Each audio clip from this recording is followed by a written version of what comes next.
This is CGTN, China Global Television Network.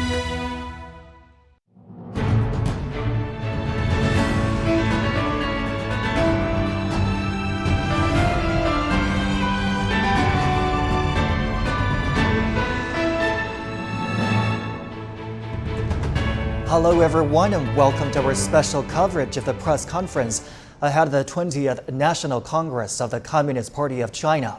The Congress will open at the Great Hall of the People in Beijing on Sunday.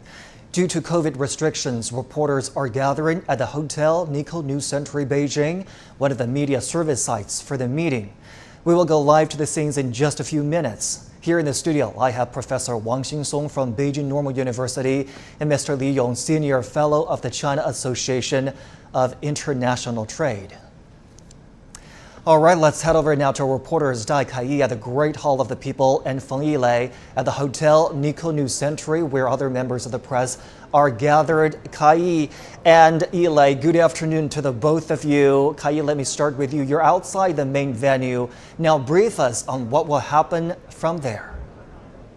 Yes, Zhongshi, I'm right now at the Great Hall of the People, and the meeting will begin soon. So unlike the press conference 5 years ago, this year's press conference, as you mentioned, journalists will be attending remotely due to COVID protocol. And today's meeting will raise the curtain for the 20th CPC National Congress, which begins on Sunday. And officials today are expected to give us an idea of what the agenda might look like in the coming week. So more than 2,200 delegates will take part. They are here on behalf of the some 96 million party members. And you can see from the list of the delegates that there is a good mix of delegates. They're actually from all sectors of the economy and all walks of life, actually. And together they will review CPC's achievements over the past 5 years and will chart the course in the coming 5 years and even beyond. So this is why this gathering around the corner is highly anticipated and watched closely by media outlets, not just here in China, but also around the world. And just a few days ago, the 19th CPC Central Committee concluded its 7th and last plenary session, and the communique it issued defined the last 5 years as unusual and extraordinary. And it now says is embarking on a new journey toward building a modern socialist country in all respects. Back to you in the studio, Zhongshi. And Yilei, coming to you now, you along with other members of the media have been gathered ahead of the party congress opening tomorrow. What is being closely watched by the press? Yes, exactly, Zhongshi. I'm right here at the press center for the Congress, and as you can see behind me, this venue is already full of reporters ready to learn more about the preparation and the agenda of the upcoming Congress. And as this big event convenes at a crucial moment, it has already drawn widespread attention both at home and from abroad. So far, it is reported that about 2,500 reporters have registered, exceeding even the number of the delegates, and that include about 150 reporters from Hong Kong, Macau, and Taiwan, and also about 750 foreign reporters. And earlier, I've already managed to talk to some of the foreign reporters traveled all the way from their home country to China, particularly for this big event, and they told me some of them have already taken part in, for example, media tours and field interviews. As they told me, some of them are interested in, for example, what kind of economic policies will come out of this this Congress, because some may have an important impact on the global economic and financial landscape. And besides, top concerns also include how China will further build a community with a shared future for mankind, or in other words, how China will attempt to resolve conflicts and promote peace across the world. And apart from that, they also care about the concept of the Chinese nation, whether that concept will further strengthen ties among people living in ethnic minority regions in Hong Kong, Macau, and Taiwan. And also, they are keen to learn more about China's fast development of, for example, outer space exploration and the transformation of China's energy structure. And for all these questions, reporters will be able to find out themselves as they attend the opening and closing ceremonies, where they will have access to delegates at the so-called delegate passages, where they can ask delegates questions face to face. And apart from that, the delegates will also be accessible online via video links at 5 press conferences and 5 group interviews, and also some one-on-one interview opportunities. And I think just like all the reporters in attendance, the whole world is now looking forward to finding out China's future steps. Back to you. Yilei Kai, the press conference will get underway in about 10 minutes' time. We'll watch together for more clues into the upcoming Party Congress. Thank you so much for your report. Appreciate it. 2,296 representatives from the grassroots to the national level are participating in the 20th CPC National Congress. These delegates were elected by millions of party members across China. Take a look. The CPC National Congress is one of China's most important political events. It is held every 5 years to set the party's national objectives and elect its top leadership. At a workshop for provincial and ministerial officials, President Xi said the 20th CPC National Congress will be a very important event, taking place at a crucial moment, with China embarking on a new journey to fully build a modern socialist country. He also pointed out that the 20th CPC National Congress will make decisions on strategic tasks and important measures to be undertaken in the next 5 years. A total of 2,296 delegates have been elected to the upcoming National Congress. They will represent the nation's 96 million party members. 33.6% of them are from the grassroots level, including 8.4% of production workers, 3.7% of farmers, and 11.6% technical personnel. Female delegates account for 27% of the total. That's 2.8% higher than the previous National Congress. In terms of broader representation, there are 264 delegates from 40 ethnic minority groups, totaling 11.5%. The average age of the delegates is 52.2 years old. Among them, 59.7% are under 55 and 18.9% are under 45. In terms of education, 52.7% have postgraduate degrees and 36% have undergraduate degrees.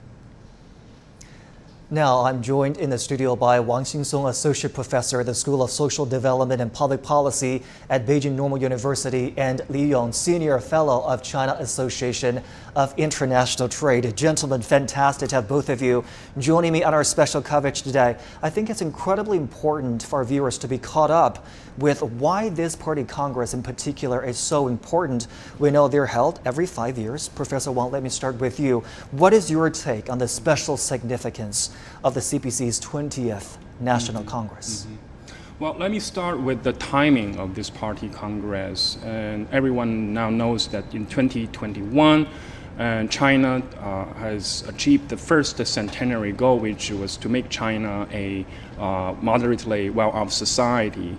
And now China is on the path to accomplishing the second centenary goal, which is to by 2049 make China a socialist strong nation. So this upcoming Congress is the first one after 2021.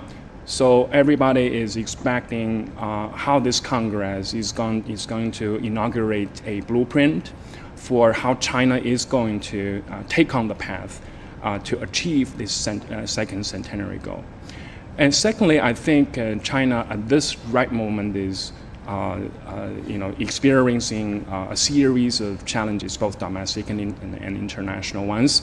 Internationally, the U.S.-China tension obviously is a factor that we're all watching about to see how this is going to unravel and how China is going to undertake this difficult task of making a sustainable relationship with the U.S. in the longer run. And domestically, obviously, China is also fighting an uphill battle in terms of the downward economic pressure. But thirdly, I think in the past 10 years, China has under the leadership of the Communist Party of China with President General Secretary Xi Jinping as the leadership core, has accumulated a lot of experience in terms of governance and self-revolution of the party. So we're talking about the discipline inspection throughout the entire party in the past 10 years. And the latest figure shows that over the past 10 years, over 4 million cases were investigated involving over 4 million party members. This is a sweeping campaign to really clean the party, to make party members behave. So how this experience is going to be carried forward in the next 5 years, if not longer, is all very important. And that's what I think this upcoming party congress is a very significant event that everybody's watching. It really echoes what our reporters have just told us, the charting up of the future plans and policy directions in the future. That is why a lot of people really are waiting with bated breath to find out what will be covered at the party congress this time. Mr. Li, you and I were just talking about the significance of this party congress. You had a theory that growth will continue to be a key word at this party congress. I'm excited to learn more. Yes, I think this is really an important meeting, with the significance being described by Professor Wang. So I'm going to talk about growth, both as a word as well as an acronym. As a word, this Congress is going to have implication on Chinese economy as well as the world economy, given the fact that China is the second largest economy. So its policy implications is not going to just to have an impact on China. Absolutely. So this is the growth part of it as a word, but there are 6 elements, following as a kind of an acronym, A, G. So that is going to be the goal. I think we are going to learn from this Congress what kind of a goal and targets we're going to have, in the next 5 years and beyond. Second is how we are going to renew the momentum of growth, because we are facing headwinds anyway. And third, O, opportunities. So we need to, I think, this Congress is going to identify, the opportunities of new development, given the drive for quality development, green drive, and so on and so forth. So we are going to see how this government is going to stage policies and measures that will support, the potential growth of the economy. And W, as represents the word world. So I think the Congress is going to discuss how China is going to relate to the world. Okay, in terms of its own effort to reform its economy, as well as its relationship, its integration with the world, and how China can play a positive role in terms of economic recovery and further growth of the developing and emerging economies. T, I think, represents tackle. So how we're going to tackle, the challenges and the risks that, we are bound to face. Okay, this is very important. Of course, we are going to take care of our internal affairs. Okay, we are going to support multilateralism. Okay, and we are going to work with the world towards peace and prosperity. Okay, and the last word is H. H, I think it is going to be the harmonizing all the relationships.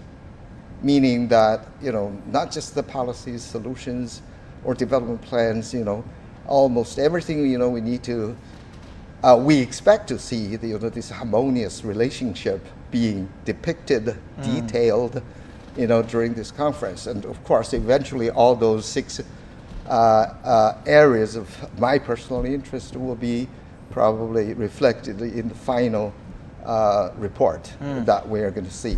That certainly is a very interesting way to look at things, and thank you for elaborating on this theory. We are now literally moments away from that press conference, which will happen at 4:30 p.m. local time. We're waiting, of course, for that press conference to happen. But at that press conference, we're likely to hear from the spokesperson who will brief the media on the procedural part of the party congress, the agenda items, what's going to happen, who will appear, who will make an appearance. And then we are likely to hear a Q&A session, of course, between the spokesperson and attending members of the media. Let me just very quickly get your expectations from the party congress this year. Well, in terms of agenda, it's becoming very clear, and the agenda is going to include the following items, such as the review of the work report, which is to be delivered. Professor, my apologies. We'll pick up the conversation later on our program. If you're just joining us here on CGTN, these are live pictures coming from the Great Hall of the People, where the spokesperson for the 20th CPC National Congress will be briefing the media from the Great Hall of the People in Beijing. Let's listen in together. 女士们、先生们、朋友们，大家下午好。 Ladies and gentlemen, friends from the press, good afternoon. 中国共产党第20次全国代表大会将于明天开幕。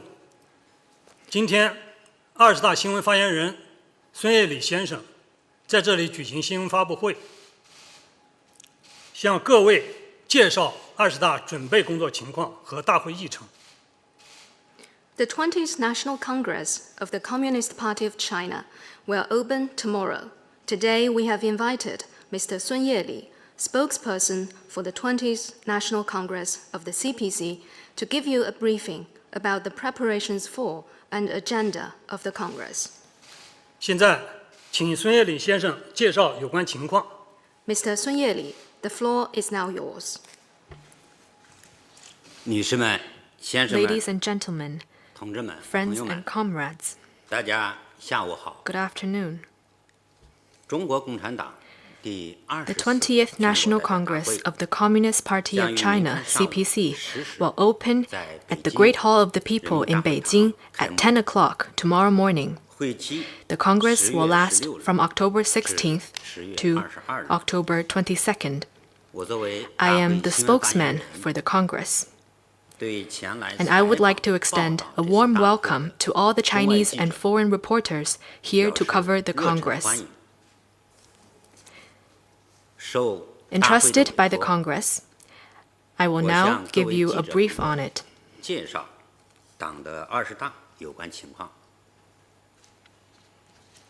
中国共产 The 党 Congress 第 will be a 20 meeting 次 of 全国代 great 表大会 importance to be held 是在 at a 全 critical 党全 time 国各族人 as the 民 entire party and the 迈上 Chinese people of 全 all 面 ethnic 建设 groups 社会主义 are 国 embarking 现 on 代 a 化 new 国家 journey to 新 build 征途 China into a modern socialist country in all 向 respects 第二个 and to 百年奋 realize 斗目 the 标 second 进 centenary 军的 goal. 关键时刻，召开的一次十分重要 The 的 Congress will hold high the great banner 大 of 会将 socialism 高 with 举 Chinese 中国 characteristics, 特色社会主义伟大 uphold 旗帜， Marxism, Leninism, Mao 坚 Zedong 持 thought, 马克思列宁主义、 Deng Xiaoping theory, 毛泽 the 东思 theory 想、 of three 邓 represents, 小平理 and the 论 scientific outlook 三 on 个代表重要 development, 思想、科学发展观， and fully implement 全面贯彻 Xi Jinping thought 习近平 on 70 代 socialism 中 with 国特 Chinese 色社会主义思 characteristics 想 for a new era.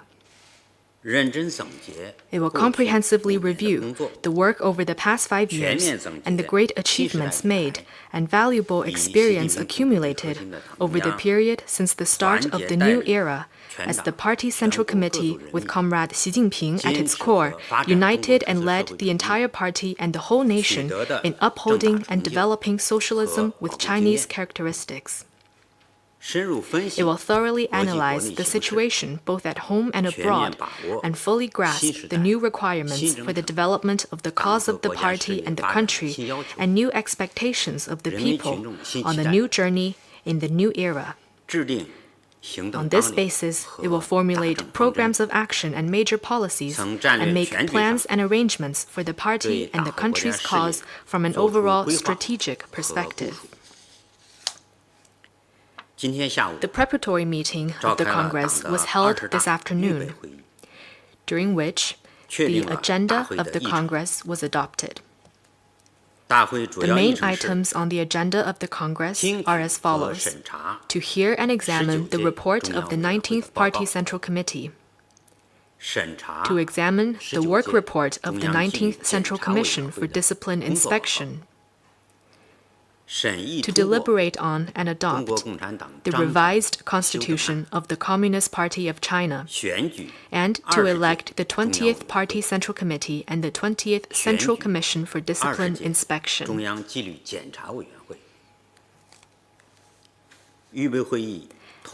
At the preparatory meeting, the list of members of the Congress Presidium was approved, and the Congress will proceed under the leadership of the Presidium. A secretariat was set up to handle Congress affairs. Comrade Wang Huning was approved as Secretary General of the Congress. After the preparatory meeting, a meeting of the Credentials Committee was held, and the Presidium met for the first time. At its meeting, the Presidium adopted the working agenda of the Congress and created its standing committee.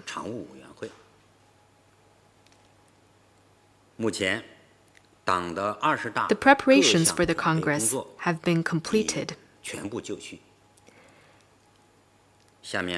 And now I wish to brief you on them.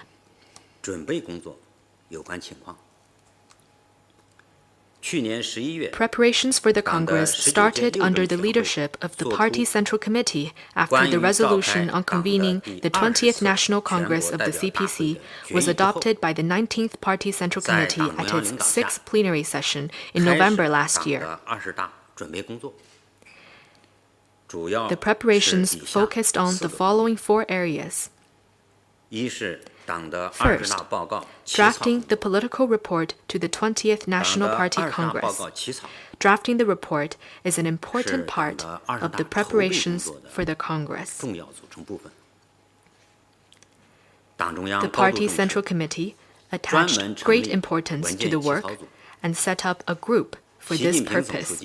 The group was headed by General Secretary Xi Jinping and was comprised of other party and state leaders, heads of relevant departments and localities, as well as experts and scholars. The group worked under the direct leadership of the Political Bureau and its Standing Committee. To draft the report, the Central Committee organized thorough surveys and studies.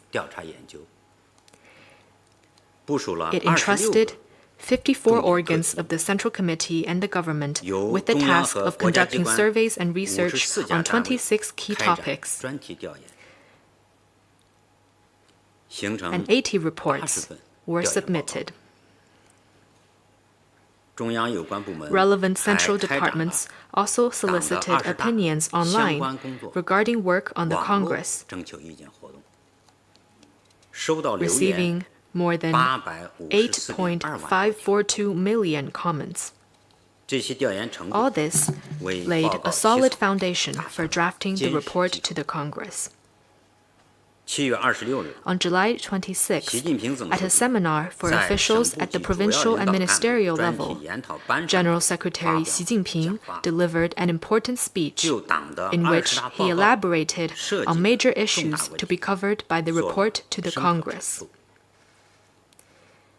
He emphasized that rationally defining the goals, tasks, and major policies for the cause of the party and the country in the next 5 years or even longer periods to come is crucial to the further development of the party and the country's cause, to the future of socialism with Chinese characteristics, and to the realization of national rejuvenation. He stressed the need to focus on the party's central tasks on the new journey in the new era, and to put forward new ideas, strategies, and measures to advance the 5-sphere integrated plan and the 4-pronged comprehensive strategy in a coordinated way. He called upon all of the Chinese people to forge ahead with enterprise and fortitude and work hard together to write a new chapter in building a modern socialist country in all respects. In drafting the report, democracy was fully practiced, and opinions and suggestions from both inside and outside the party were broadly solicited and incorporated. To facilitate the drafting process, the Central Committee issued a circular to solicit opinions from various sectors on the topics to be included in the report. When the text of the draft report took shape, opinions were sought extensively from more than 4,700 people who had discussions on it. They include members of the 19th Party Central Committee and the 19th Central Commission for Discipline Inspection, delegates to the 19th and 20th National Party Congresses, heads of the party committees of all provinces, autonomous regions, and municipalities directly under the central government, leading party officials of the party, government, and military departments at the central level, heads of the party committees of major People's Liberation Army units and the armed police force, as well as leading party officials of the people's organizations. 征求意见人数更4700余人。 General Secretary Xi Jinping chaired 5 meetings to directly hear opinions and suggestions from various sides.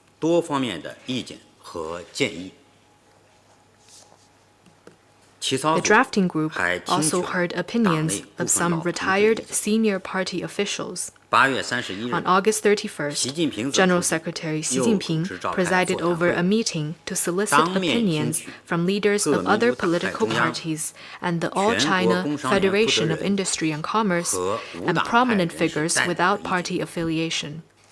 Many of the opinions sought from both inside and outside the party were adopted.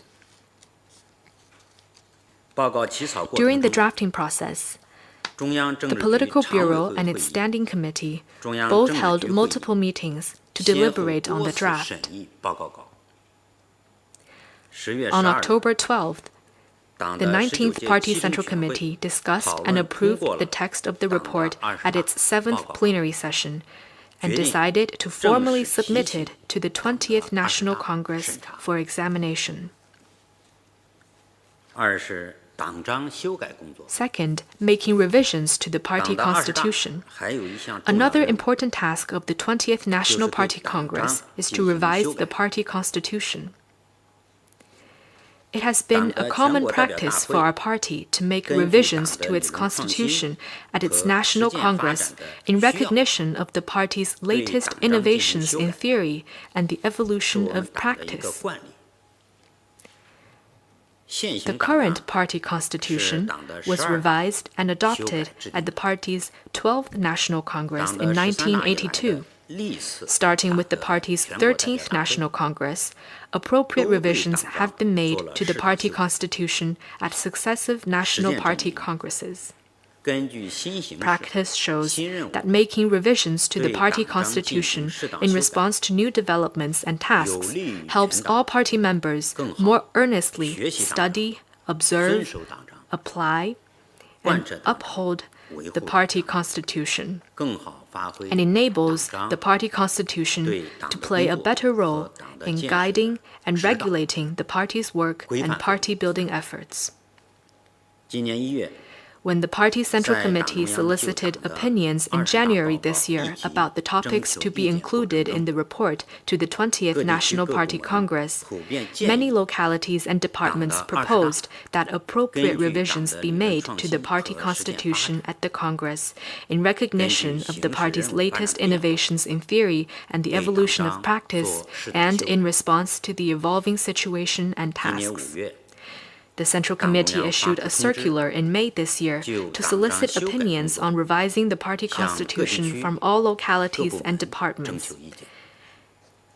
The consulted localities and departments submitted written reports in which they expressed agreement that appropriate revisions to the party constitution should be made at the 20th National Congress. They also made comments and suggestions for revisions in their reports. Some retired senior party officials and ordinary party members also wrote to relevant departments of the Party Central Committee to propose that the party constitution be revised.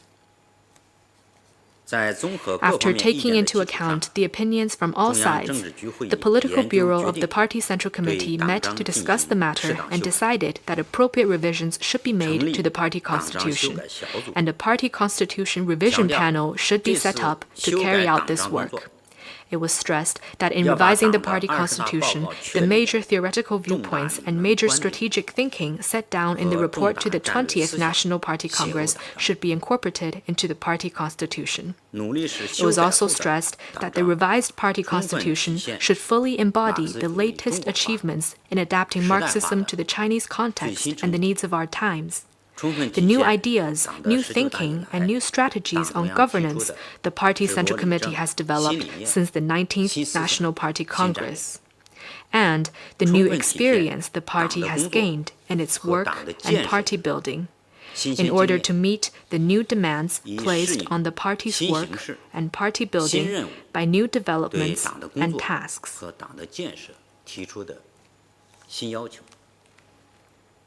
Acting in accordance with the requirements of the Central Committee, the Party Constitution Revision Panel conducted an in-depth study of the opinions submitted by all localities and departments and produced a proposal for revisions. The Standing Committee of the Political Bureau and the Political Bureau deliberated over the proposal respectively, after which revisions to the Party Constitution were drafted. On August 4th, the texts of the draft revised Party Constitution and the draft report to the 20th National Party Congress were issued to select party members for consultation. The Party Constitution Revision Panel then made careful revisions based on opinions from all sides, and the Standing Committee of the Political Bureau and the Political Bureau held meetings, one after the other, to review the text of the draft revised Party Constitution. The draft of the revised party constitution, which is a product of the collective wisdom of the entire party, was discussed and approved by the 19th Party Central Committee at its 7th plenary session and will be submitted to the 20th National Party Congress for deliberation. Third, electing delegates to the 20th National Party Congress. Election of delegates to the party's 20th National Congress began in November 2021. The Party Central Committee, with Comrade Xi Jinping at its core, has attached great importance to this work. General Secretary Xi Jinping presided over meetings of the Political Bureau and its Standing Committee to study related issues. After deliberation, the circular of the CPC Central Committee concerning the election of delegates to the 20th National Party Congress was adopted, specifying the overall requirements, policies, and rules for the election. During elections, all electoral units acted in accordance with the Central Committee's arrangements and requirements, upheld the party constitution as the fundamental guide, kept in mind the party's nature and purpose, and ensured strong party leadership throughout the whole process of election. They gave full play to the role of democracy within the party, applied rigorous criteria for candidate eligibility, followed due procedures, observed a strict code of discipline, and formulated plans based on local conditions. These efforts have seen the electoral units doing a good job in organizing elections. All primary level party organizations in the electoral units took part in the election, with an average participation rate of 99.5% among their party members. The 38 electoral units across the country convened their respective party congresses or conferences of delegates, during which delegates to the 20th National Party Congress were elected. A total of 2,296 delegates have had their credentials confirmed by the Credentials Committee. They will attend the Congress representing more than 4.9 million primary level party organizations and over 96 million party members. These elected delegates meet the criteria set by the Party Central Committee. Their composition is balanced across every category as required by the Central Committee, and hence they are broadly representative.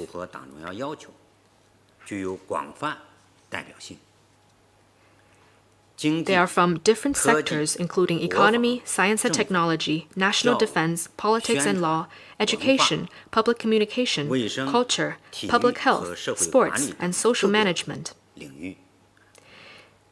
They are from different levels of localities ranging from provinces, cities, counties, towns, townships, and subdistricts to villages and communities. And they come from different types of working units, including party and state organs, enterprises, public institutions, and people's organizations. Representation of people from the front line of production and work are ensured, with their delegates making up 33.6% of the total, which includes 8.4% for workers, including migrant workers from rural areas, 3.7% for farmers, and 11.6% for professional and technical personnel. The number of female delegates increases, with their proportion reaching 27%. The share of ethnic minority delegates remains stable, standing at 11.5%. The composition of the delegates is also balanced in terms of age brackets. Delegates under the age of 55 account for 59.7% of the total, and those under 45 make up 18.9% of the total. The delegates are generally well educated.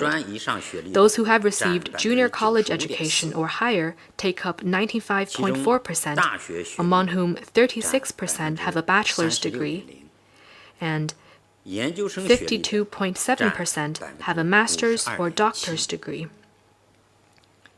Some delegates joined the party during the New Democratic Revolution period, some in the period of Socialist Revolution and Construction,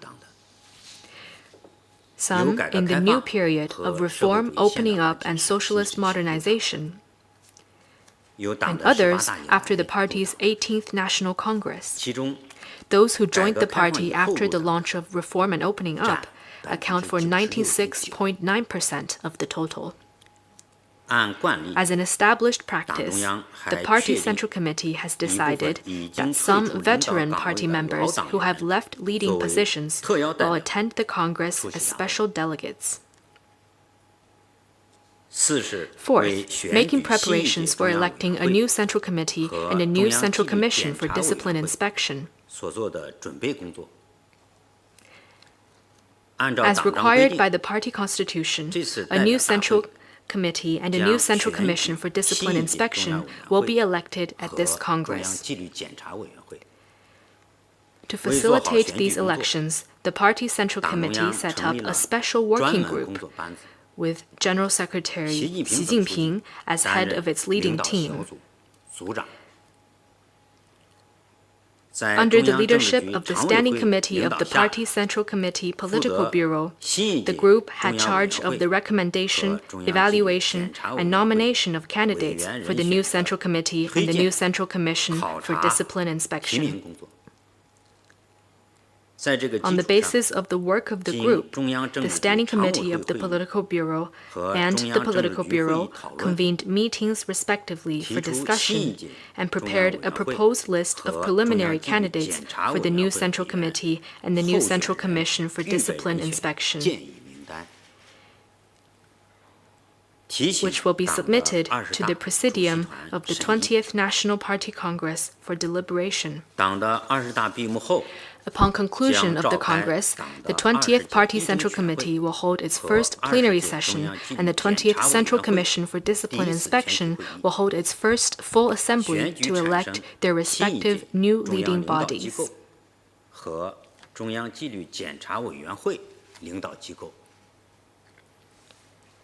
After the plenary session of the 20th Party Central Committee, members of the new Standing Committee of the Political Bureau of the Central Committee will meet Chinese and foreign reporters. The 20th National Party Congress has opened a press center, which will organize press conferences and group interviews and make full use of the internet and other technologies to provide services for reporters and facilitate their reporting on the Congress.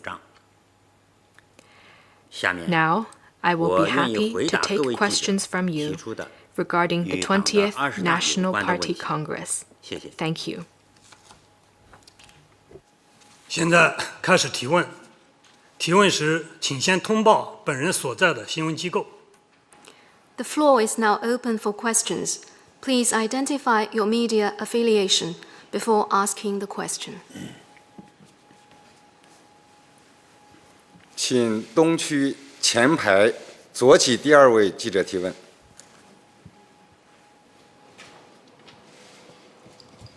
谢谢主持人。中央广播电视总台记者提问：在去年庆祝中国共产党成立100周年的大会上，习近平总书记是向全世界庄严宣告，在中华大地上全面建成小康社会。那么，我们想请问，建成的小康社会是否实现了预期目标？小康的成色如何？ 另外，党的19大是提出要分2个阶段，到本世纪中叶全面建成社会主义现代化强国。围绕着这样的一个目标，20大将会做出哪些新的部署？谢谢。CCTV. Last year, at the assembly celebrating the party's centenary, General Secretary Xi Jinping stated that China has completed the building of a moderately prosperous society in all respects.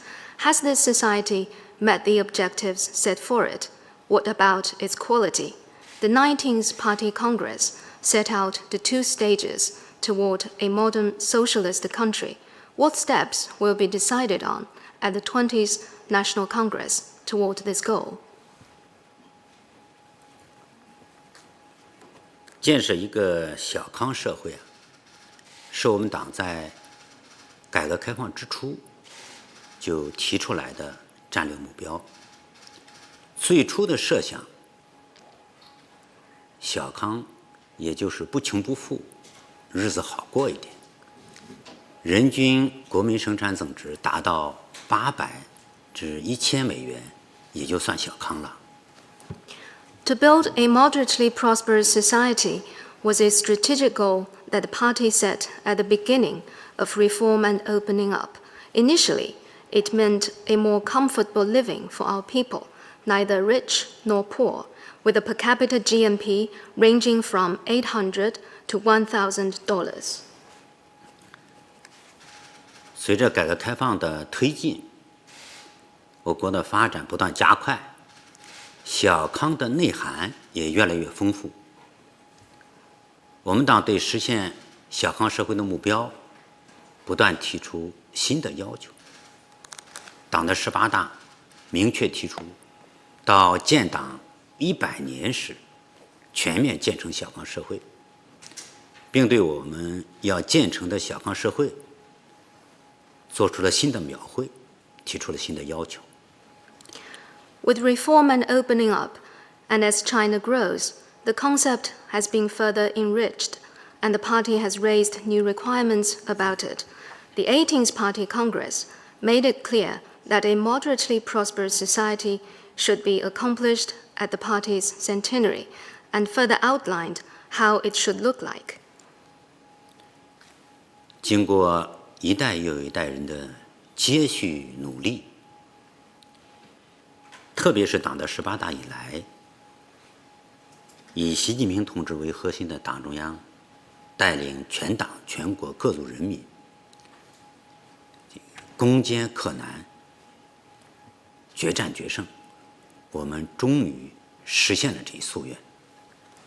Thanks to the relentless efforts by one generation after another, particularly the vigorous efforts by the whole party and the entire country under the leadership of the Central Committee with Comrade Xi Jinping at its core, we have overcome the many difficulties along the way and finally realized this aspiration.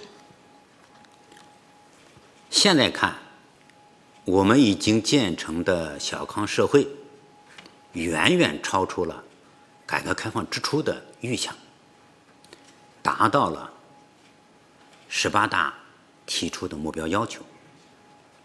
这个小康社会的成色应该说是十足的。The moderately prosperous society we have built exceeds what we anticipated 40 plus years ago. It delivers the objectives set at the 18th Party Congress and features high quality. 比如到2020年，我国国内生产总值达到101.6万亿元，稳居世界第2大经济体，人均国内生产总值超过1万美元。我国进入中等收入的人口超过4亿人，形成了全球规模最大、最具成长性的中等收入群体。城乡居民的 N2系数分别下降到29.2%和32.7%，人民生活品质明显提升。By 2020, for example, our GDP has reached 101.6 trillion RMB yuan, keeping us well as the world's second largest economy. Our per capita GDP has surpassed $10,000, and over 400 million Chinese have entered the middle-income group. That is the world's biggest middle-income group with great potential to grow. Angle coefficient for urban and rural residents have dropped to 29.2% and 32.7%, respectively. The Chinese people are living a much better life. 小康不小康，不只是看经济总量，不只是看平均数，不只是看中等收入人口的生活状况，更为重要的和更为关键的，还是要看贫困人口生活改善的状况。The moderately prosperous society is not just about economic aggregate, not just about average numbers or middle income level. Importantly, it is about how life has improved for the poor people. 党的18大以来，我们党把脱贫攻坚作为全面建成小康社会的底线任务，在过去长期扶贫工作的基础上，对剩余的贫中之贫、困中之困的贫困问题发起攻坚，并取得了全面胜利。Since its 18th National Congress, the party has made poverty reduction a fundamental part in building a moderately prosperous society. On top of the poverty reduction work in previous years, we have launched the battle against the most entrenched poverty and achieved full success. 到2020年底，9899万贫困人口全部脱贫，832个贫困县全部摘帽，12.8万个贫困村全部出列。这在中国历史上是从来没有过的，在人类减贫史上也是一大奇迹。By the end of 2020, all of the 98.99 million poor rural residents have been lifted out of poverty. For 832 poor counties and 128,000 poor villages, poverty has become a thing of the past. This has never been achieved in our history. It is a miracle in human history as well. 还应当看到，我们的小康是全面的小康。我国的全过程人民民主不断发展，人民的精神文化生活更加丰富，基本公共服务均能化的水平大幅提升，生态文明建设取得突破性进展，这些都是实实在在的成就，经得起检验。In addition, this moderately prosperous society is one in all respects. The whole process, people's democracy, is growing from strength to strength. People's cultural life has been enriched, and their access to basic public services is much more equal. Breakthroughs have been made in ecological protection, and the accomplishments are concrete and real and can withstand a closer look. 全面建成小康社会，党和国家事业取得历史性成就，发生历史性变革，站在了新的起点上。我们的下一个目标就是全面建成社会主义现代化强国。Now, with a moderately prosperous society built in all respects, the cause of the party and the country has reached a new historical starting point. Our next goal is a modern socialist country in all respects. 党的20大将在19大的基础上，对全面建成社会主义现代化强国2步走战略安排作出宏观展望，重点部署未来5年的战略任务和重大举措。面向未来，我们有信心、有底气、有能力实现新的奋斗目标，创造新的更大的奇迹。谢谢。The 20th National Congress, based on the 19th one, will envision the 2 stages toward a modern socialist country and set out the strategic tasks and major steps in the coming 5 years. We have the confidence, the resolve, and capability to meet the new goals and create greater miracles on the way forward. Thank you. 请继续提问。西区第3排右起第2位记者。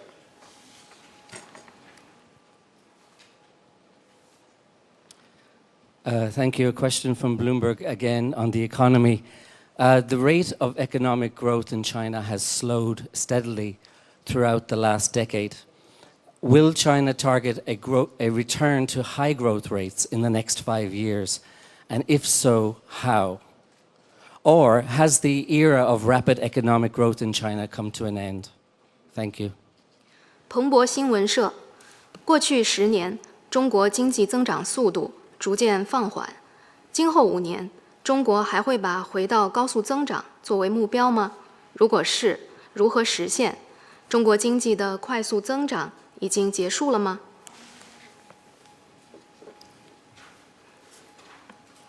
大家都很关心这个中国经济发展的问题。这位记者提出的问题，也可能是很多记者都想问的。The performance of the Chinese economy is followed by many. I guess the same question could be on the mind of many other journalists. 我先跟大家分享一组数据。据统计，2013年到2021年，我国国内生产总值年均增长6.6%，高于同期世界2.6%和发展中经济体3.7%的平均增长水平，对世界经济增长的平均贡献率超过30%。Let me first share with you some figures.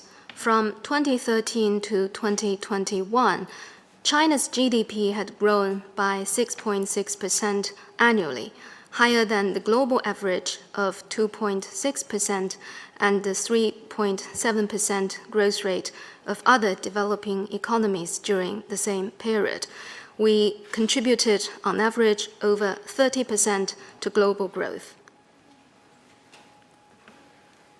作为世界第2大经济体，在拥有这样大的体量之后，在转向高质量发展的进程中，还能保持这样的速度，应该说是很难得的。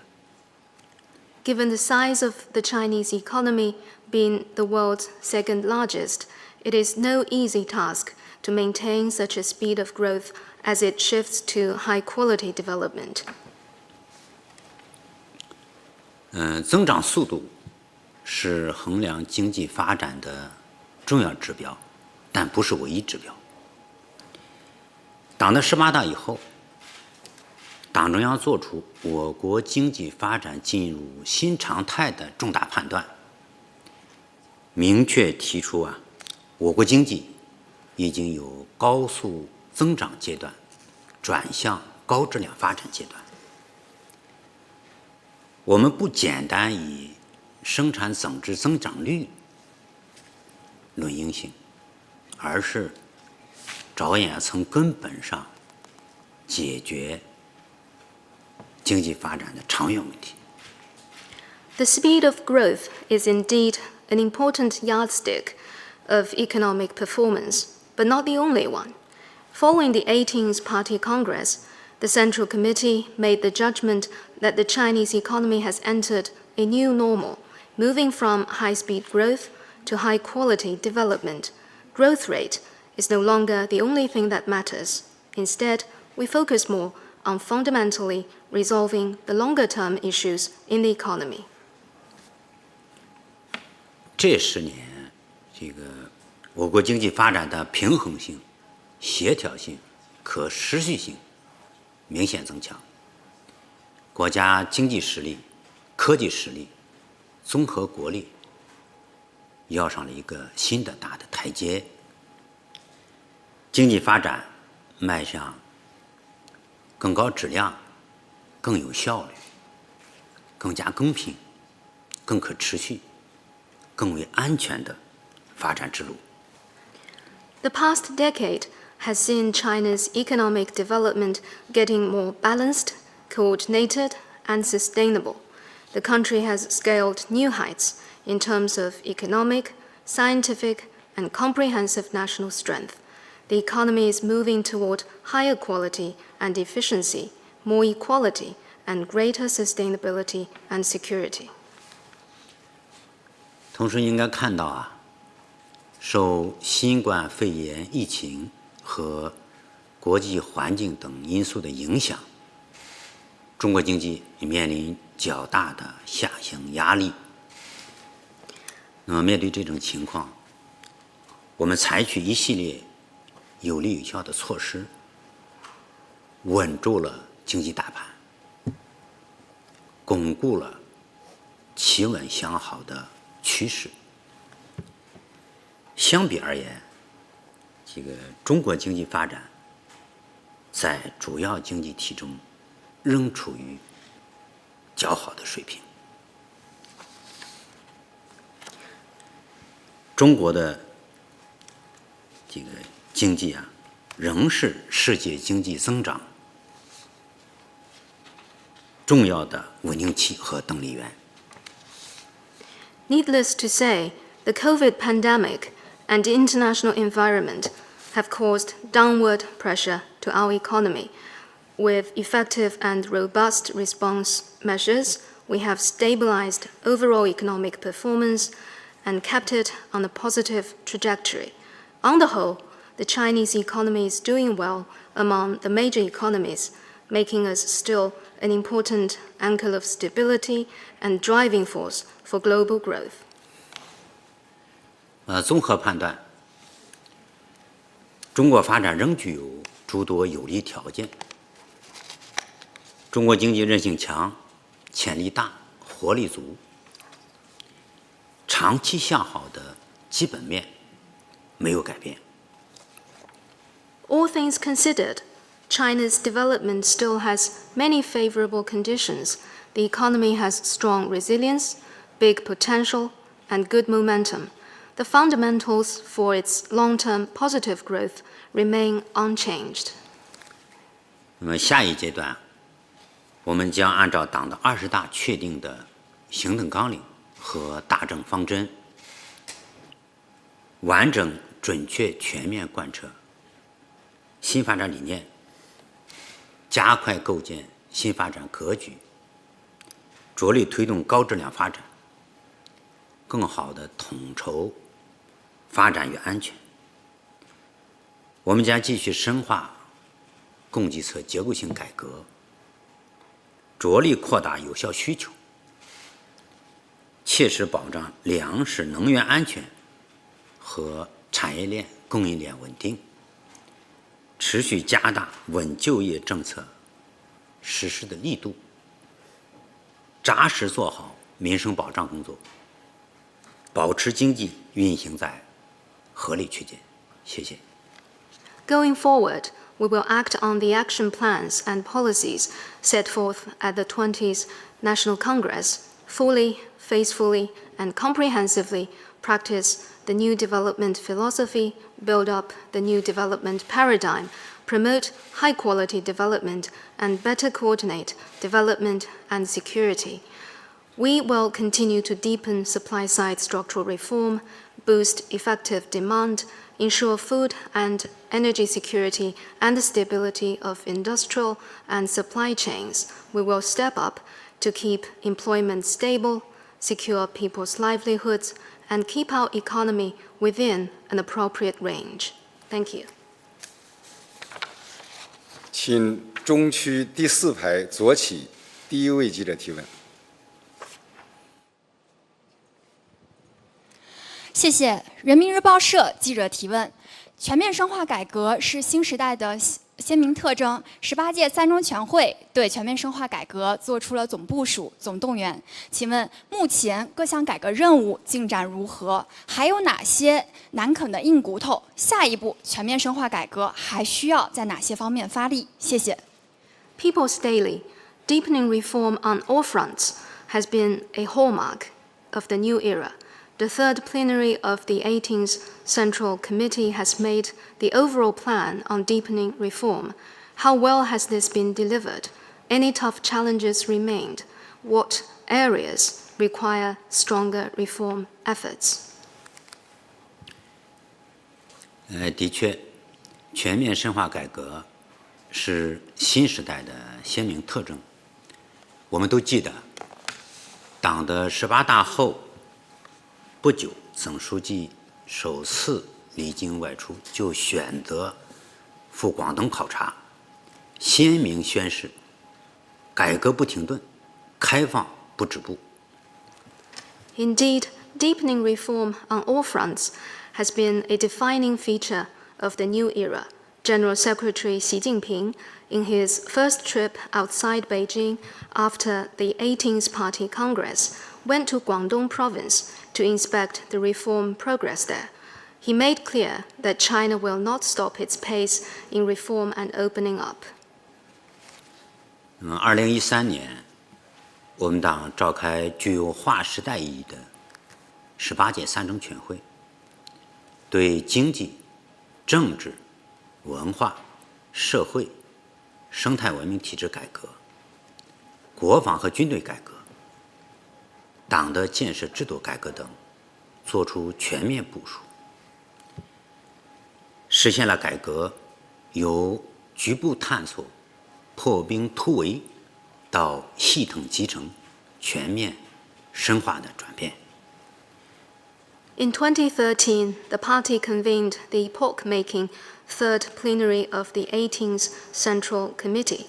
Overall plans were laid out on reform in economic, political, cultural, social, and ecological areas, as well as on national defense, the military, and the party building.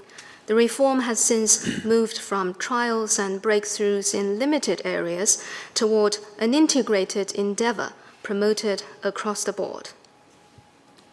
那么10年来，我们更推出2000多个改革方案，涉及经济社会各领域，涵盖了衣食住行、教育、医疗、养老等各个方面。18届3中全会部署的改革任务整体完成，19大以后部署的改革任务接续推进。The past decade has seen over 2,000 reform programs introduced on multiple fronts of social and economic development, covering people's basic living, education, health, and the elderly care. The reform tasks have been fulfilled according to plan, followed by new ones set forth at the 19th National Congress. 改革在一些重点领域和关键环节取得突破性进展，比如党和国家机构改革、国防和军队改革、党的建设制度改革等，这些都是系统性、乘数性的。比如国企改革，保护各类所有制经济产权的改革，司法体制的改革，基本公共文化服务体系的改革，户籍制度的改革等等，这些都是我们有切身感受，老百姓有实实在在获得感的。再比如生态文明体制改革，力度前所未有，推动美丽中国建设迈出重大步伐。Breakthroughs have been made in key areas.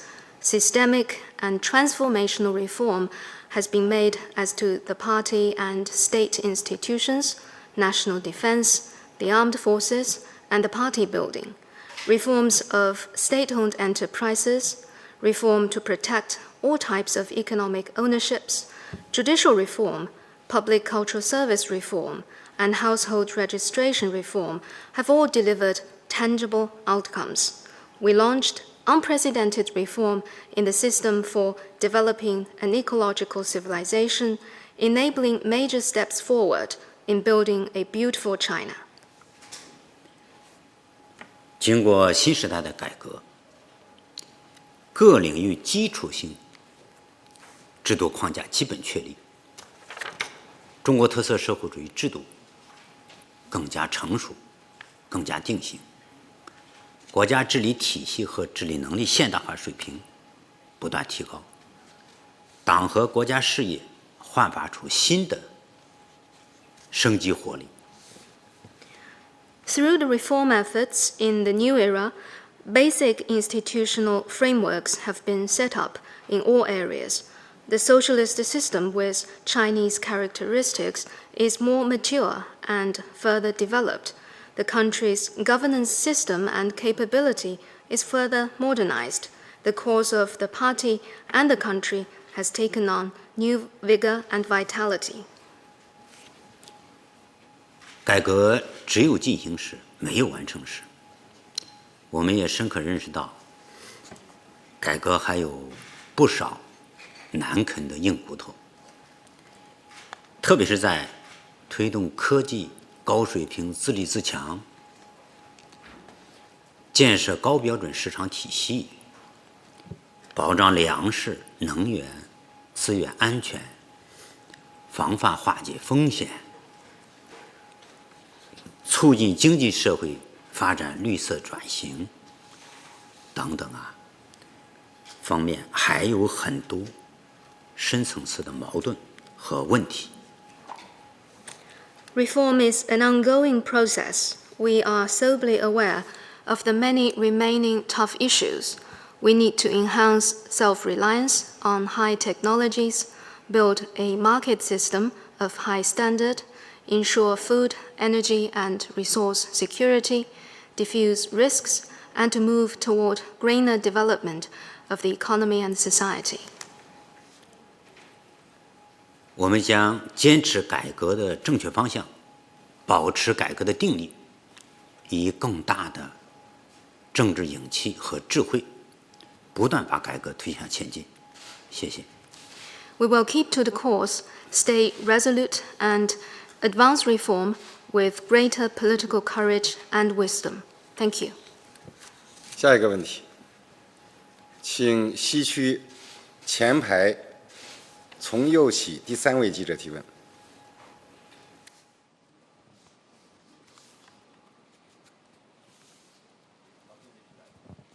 Thank you. Question from CNA. It's been almost 3 years since the COVID-19 pandemic began, and the World Health Organization has said that the end is in sight. China, on its part, has maintained that it will hold unswervingly to its dynamic zero-COVID policy, even as other countries around the world have chosen to open up. Is there concern that China will become isolated, especially as the country faces challenges in its economy? What factors would be seen as favorable for China to relax some of its COVID measures and to open up further? Thank you. 新加坡亚洲新闻台，新冠疫情发生已有近3年的时间，世卫组织指出，新冠病毒大流行结束在望。目前，世界其他国家已经选择开放，而中国仍坚定不移贯彻动态清零方针。中国是否担心在经济面临挑战时会被孤立？哪些因素有利于中国放宽部分措施并进一步开放？这场世纪疫情给世界各国经济社会发展和人民生活都造成了很大的冲击。我们大家都希望疫情能够早日结束，但是我们现在看到的是疫情仍然存在，这是我们必须面对的现实。The COVID pandemic has dealt a heavy blow to the economies and people's lives across the globe. We all long for its early end. As things stand, however, it is still lingering. That is the reality. 疫情发生以来，中国始终坚持人民至上、生命至上，把人民生命安全和身体健康放在第一位，这是我们一切防疫策略和举措的根本出发点和落脚点。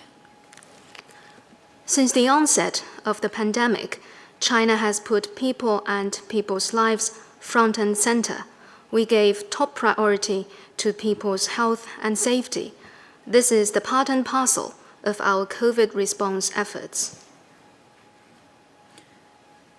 动态清零是立足中国国情，遵循科学规律制定的防疫方针，核心是快速反应、精准防控，力求以最低社会成本，在最短时间内控制住疫情，最大限度保护人民生命安全和身体健康，最大限度减少对经济社会发展和人民群众日常正常生活的影响。Dynamic zero-COVID policy is in light of China's national realities. It is a science-based approach. The essence is rapid response, targeted measures to bring the COVID situation under control with minimum costs for the society and in shortest possible time, while protecting people's life and health and minimizing the impact on the economy and people's normal life to the best of our ability. 我国是人口大国，老龄人口多，地区发展不平衡，医疗资源总量相对不足。正是因为坚持了动态清零，我们才保持了极低的感染率和病亡率。正是因为坚持动态清零，坚持疫情要防住，经济要稳住，发展要安全，我们才保持了经济社会持续稳定运行。如果算总账，我们的防控措施是最经济的，是最好的，效果是最好的，也是最有效的。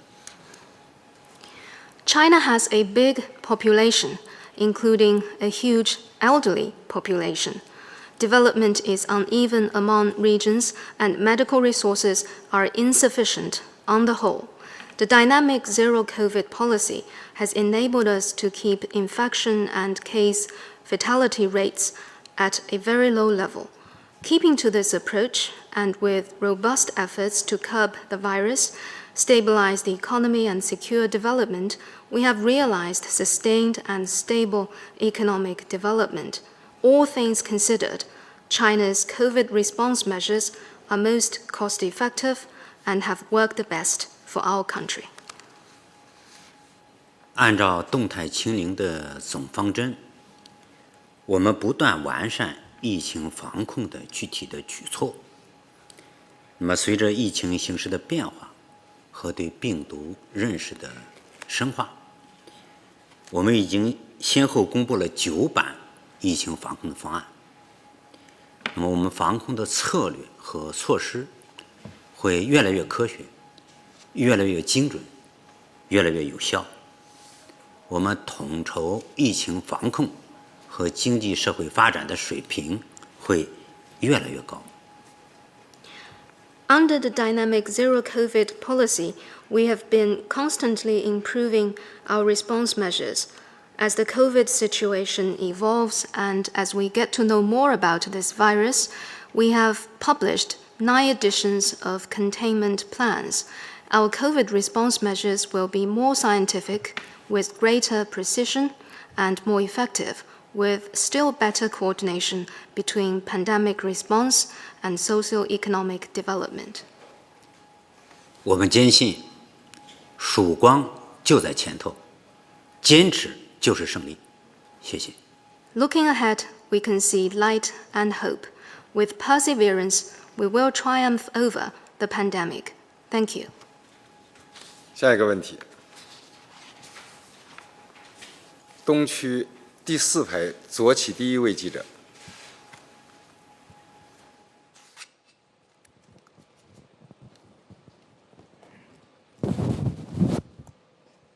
Good afternoon, Yolandi Martinez from Prensa Latina, Cuba. I have 2 questions. First one is, how does the CPC assess its interaction with other communist parties in the world along these years? And the second one is, which are the plans to better improve those relations in the future? Thank you. 古巴拉美通讯社，我的问题有关全球政党关系，中国共产党如何评价近年来与其他国家共产党的互动？未来有哪些计划发展这些关系？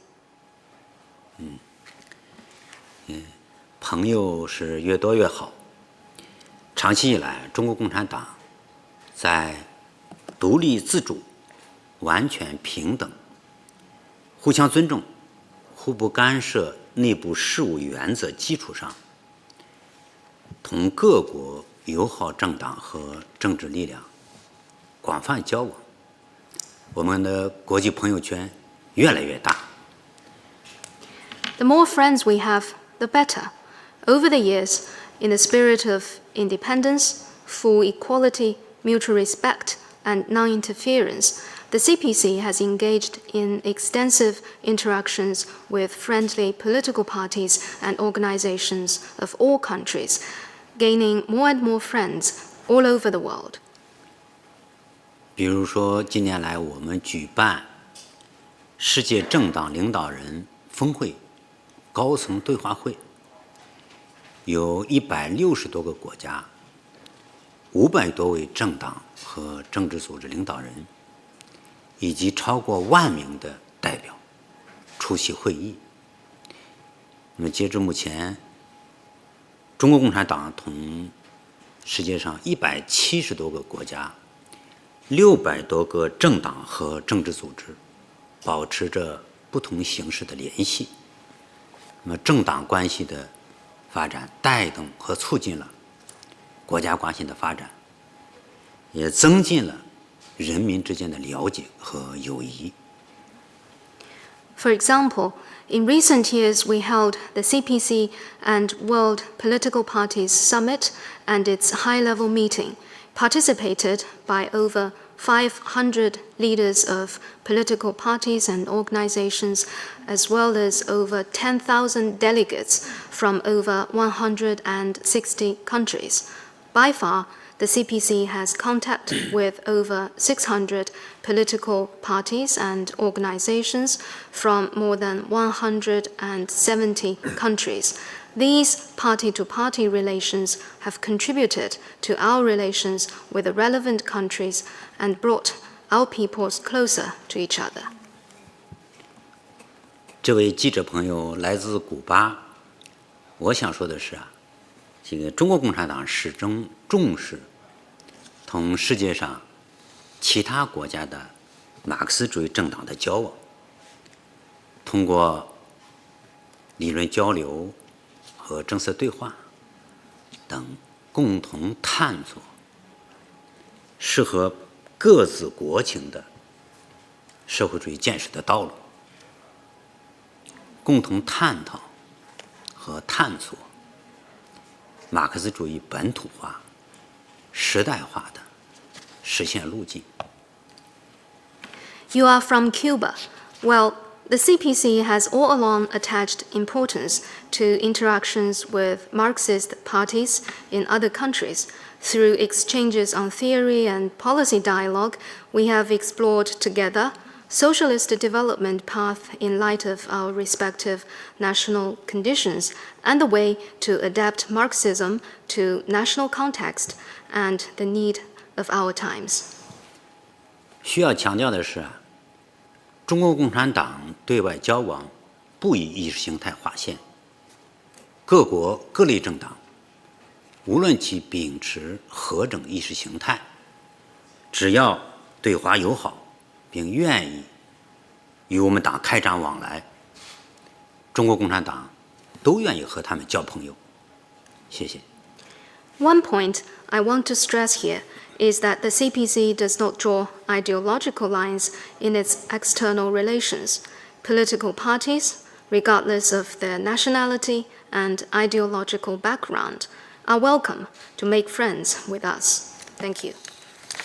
请继续提问。中区第5排右起第2位先生提问。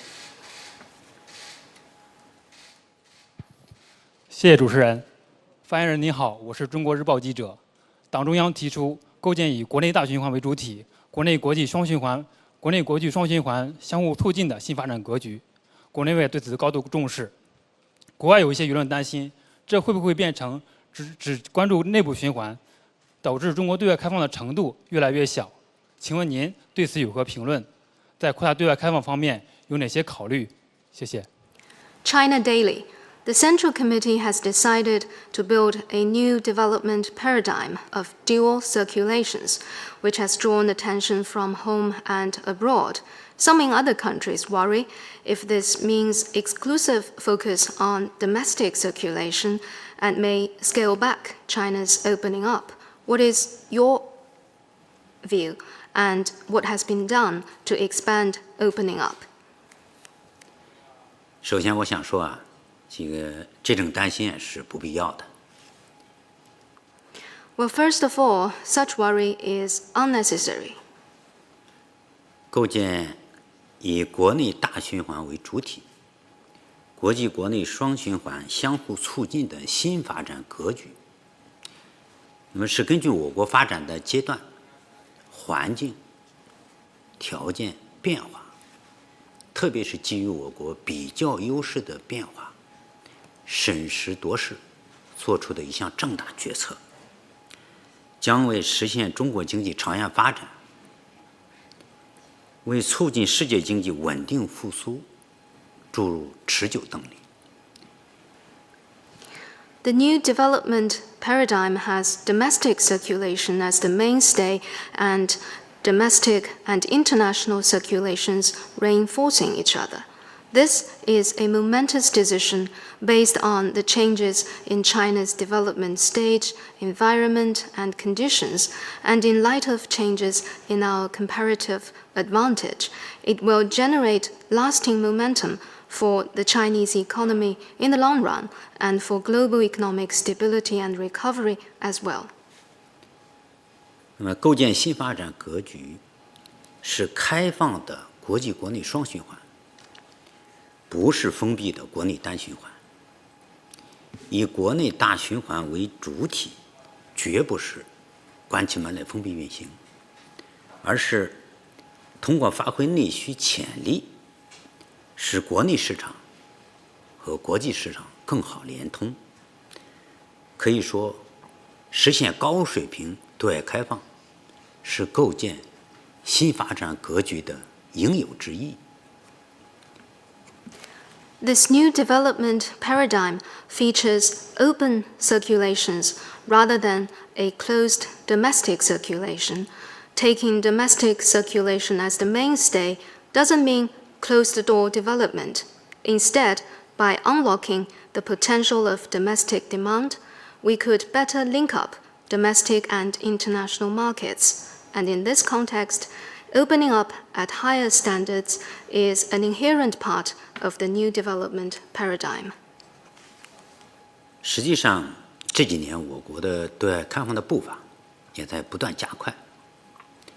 比如，我们提出“一带一路”倡议，并积极加以推进。我们签署实施 RCEP， 也就是区域全面经济伙伴关系协定。同时，正在推进多个多边贸易协定。我们成功举办了4届中国国际进口博览会，主动向世界开放市场。The thing is, the recent years have seen China quickening its pace in opening up. We proposed and advanced the Belt and Road Initiative. We have signed the Regional Comprehensive Economic Partnership and are seeking membership in multiple multilateral trade agreements. We have hosted the 4th successful China International Import Expo in the effort to open China's market to the world. 比如，我国先后设立了21个自由贸易试验区，全国和自由贸易试验区外商投资准入负面清单限制措施，分别大幅缩减到31项、27项。自由贸易试验区实现制造业条目清零，取消金融业外资持股比例的限制。那么，外商投资领域不断拓宽，这些都充分表明中国绝不会自我封闭，开放的大门只会越开越大。We have set up 21 pilot free trade zones, one after another. The negative lists on access for foreign investment in and out of these pilot zones have been shortened, respectively, to 27 and 31 restricted items. In the pilot zones, we have removed all restricted items for foreign investment in manufacturing. Foreign equity caps have been lifted for financial services. These epitomize the growing access for foreign investment and demonstrate that China will not close its door, but will open it still wider. 对外开放是中国的基本国策，不论世界如何变化，中国开放的决心和意志不会动摇。我们将坚定不移实施更大范围、更宽领域、更深层次的对外开放。谢谢。Opening up is China's basic state policy. No matter how the world may change, China's resolve and will to open up are unwavering. We will pursue opening up in larger scale and scope and at greater depth. Thank you. 请继续提问。请西区第5排右起第1位记者提问。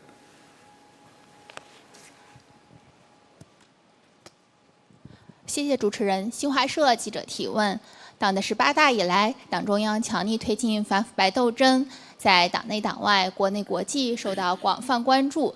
请问您对反腐败的成效和形势有何评价？下一步会有什么新的举措？谢谢。Xinhua News Agency. Since the 18th Party Congress, the Central Committee has made strong efforts to fight corruption. How successful are these efforts? What new steps will be taken? 腐败与我们党的性质和宗旨水火不容，人民群众对腐败现象深恶痛绝。Corruption runs completely counter to the nature and purpose of the party and causes deep resentment among our people. 党的18大以来，在以习近平同志为核心的党中央坚强领导下，我们党敢于刀刃向内，敢于刮骨疗毒，敢于壮士断腕，反腐败斗争力度前所未有，成效有目共睹，形成了一体推进不敢腐、不能腐、不想腐的方针方略，成功走出一条依靠制度优势、法治优势反腐败之路。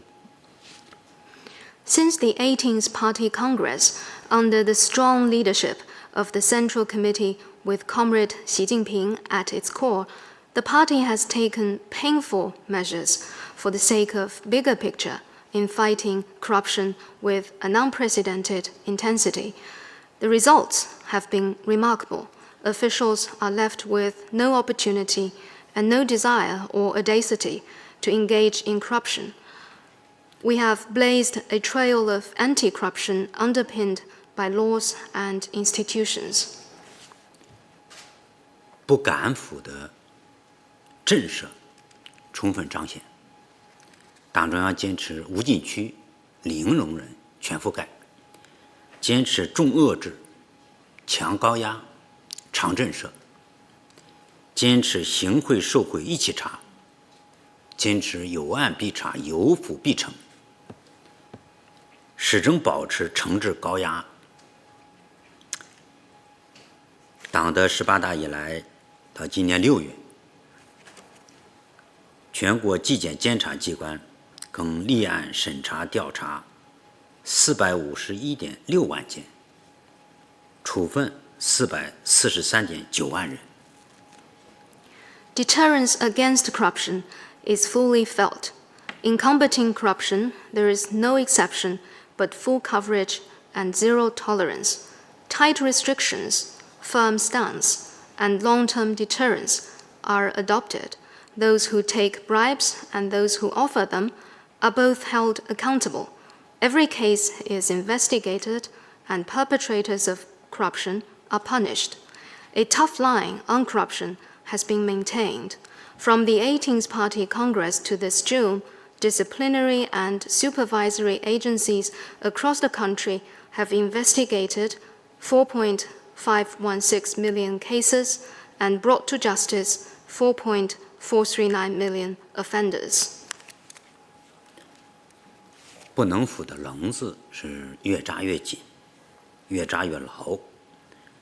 制定修订新形势下党内政治生活约杆准则、廉洁自律准则、党内监督条例、2次修订纪律处分条例、巡视工作条例，颁布实施监察法、公职人员政务处分法，修改刑法、刑事诉讼法，形成了一整套比较完善的党内法规体系和反腐败法律体系。Institutions against corruption have been built up. We have formulated or revised the Code of Conduct for Intra-Party Political Life in the New Era, regulations of integrity and self-discipline, as well as regulations of intra-party oversight. We have twice amended regulations of disciplinary punishment and those on disciplinary inspection, the supervision law, and the law on administrative discipline for public officials have been promulgated, and criminal law and criminal procedure law revised.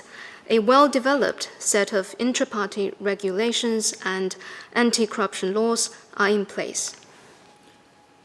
不降服的自觉显著增强，坚持不懈应马克思主义中国化、时代化最新成果武装全党，推动形成全方位党性教育的链条，应理想信念强其固本，用优秀传统文化正心明德，着力做实廉洁教育，推动党员干部锤炼党性，筑牢拒腐防变的防线。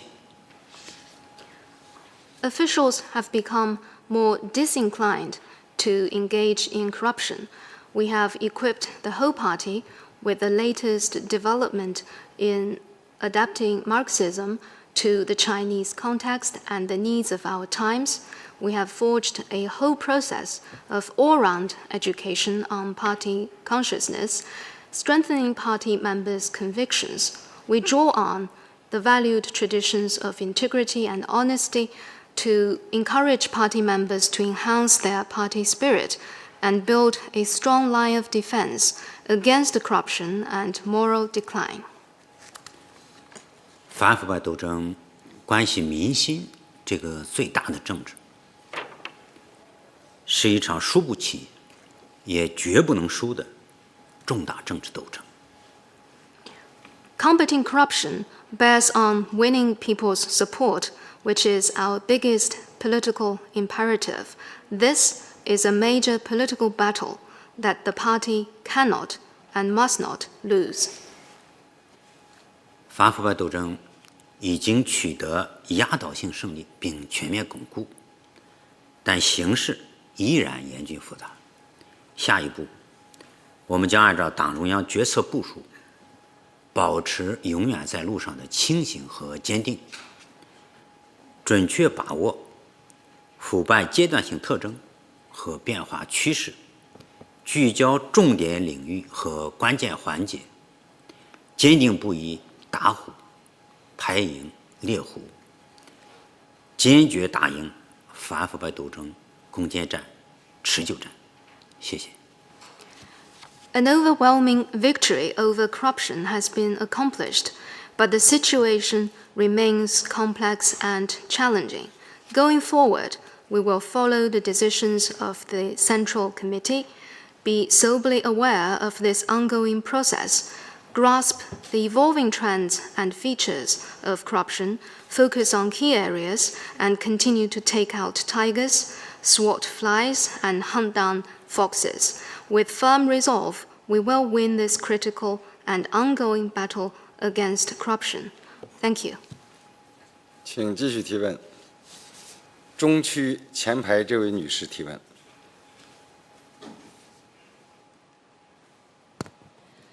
谢谢主持人。发言人您好，南华早报提问。有观点认为，中国对资本无序扩张的限制，特别是对互联网平台企业的监管，可能不断冲击外资和民营企业的信心。请问中央对此有何回应？党的20大之后会有什么样的政策以及措施来缓解外资与民营企业的担忧？谢谢您。South China Morning Post. Some are saying that China's restrictions on unregulated expansion of capital, especially supervision on internet platforms, could dampen the confidence of foreign investors and private companies. What is your response? What policies and measures will be taken at the 20th National Congress to ease such concerns? 我想先说明一点啊，就是不能把限制资本无序扩张同促进非公经济健康发展对立起来看。To begin with, one should not see curbing the unregulated capital expansion as conflicting with facilitating sound development of the non-public sector. 资本是社会主义市场经济的重要生产要素。改革开放40多年来，资本同土地、劳动力、技术、数据等生产要素共同为发展和繁荣社会主义市场经济做出了贡献。Capital is an important production factor in the socialist market economy. Over the past 40 plus years of reform and opening up, capital like land, labor, technologies, and data has contributed to the prosperity and development of the socialist market economy. 我们党在充分肯定资本在发展社会主义市场经济中的积极作用的同时提出要正确认识和把握资本的特性和行为规律，防止资本无序扩张，为资本设置好红绿灯。我理解，设置红绿灯不是不要资本，而是要更好地维护市场经济秩序，使资本在法律法规制度框架下健康发展。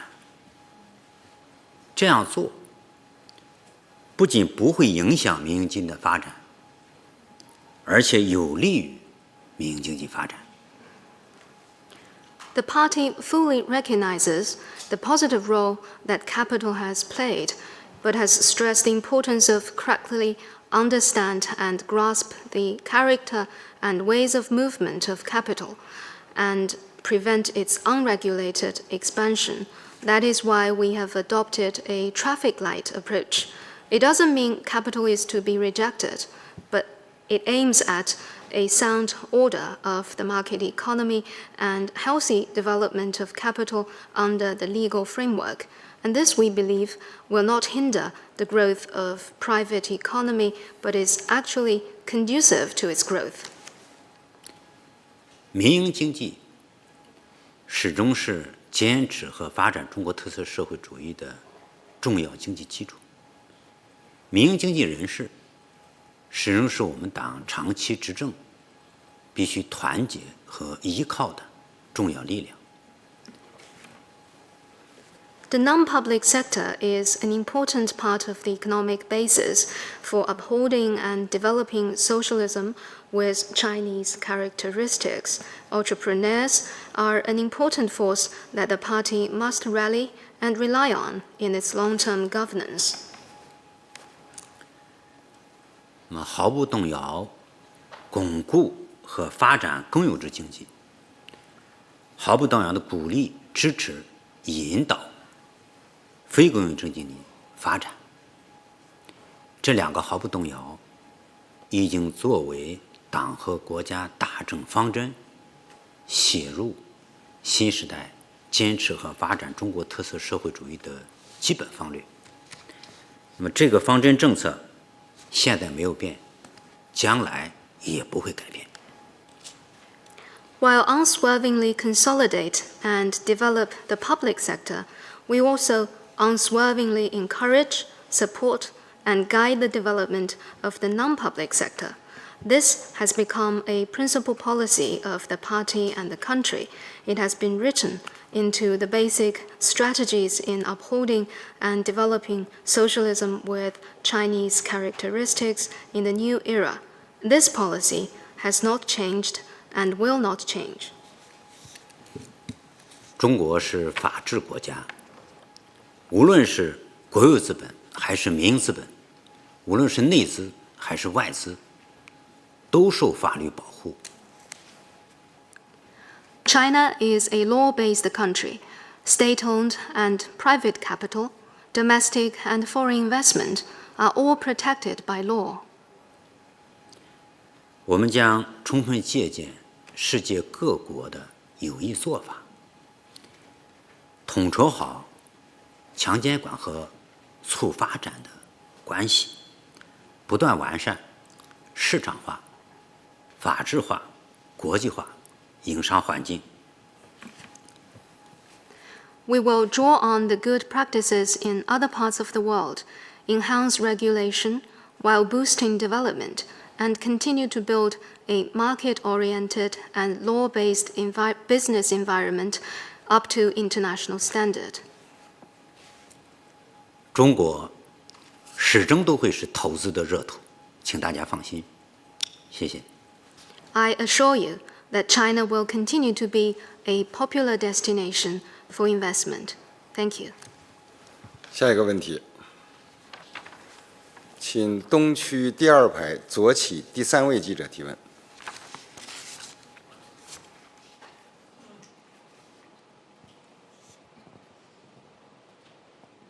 谢谢主持人。你好，发言人，我是日本共同社的记者。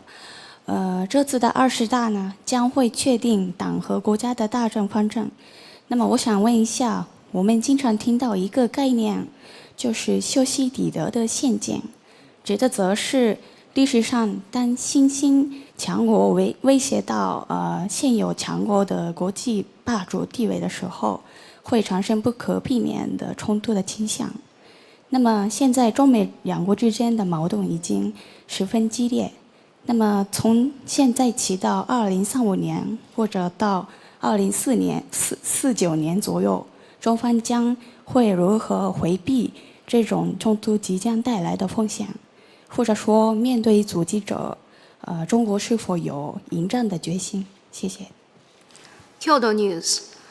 This 20th National Congress of the party will set out major policies and principles of the party and the country. We often hear the concept of Thucydides' trap, which says that historically, when an established power feels its dominance being challenged by an emerging power, then conflict is hardly avoidable. Given the strained China-US relationship, from the present to 2035 or 2049, how will China avert the risk of conflict? In other words, is China prepared if it faces a powerful hindrance on its way forward? 中美关系攸关世界前途命运，大家都很关注。能否或者如何处理好彼此的关系，是两国必须回答好的世纪之问。The China-US relationship bears on the future of the world. Whether the two countries can properly handle this relationship is a momentous question that both need to answer. 如果说过去50年，国际关系中一个最重要的事件，就是中美关系的恢复和发展，造福了两国和世界。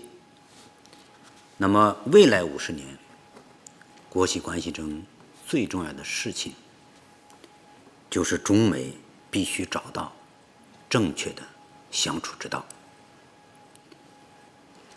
If the most important event in international relations over the past 50 years was the reopening and development of China-US relations, which has benefited the two countries and the whole world, then the most important event in international relations in the coming 50 years will be for China and the United States to find the right way to get along.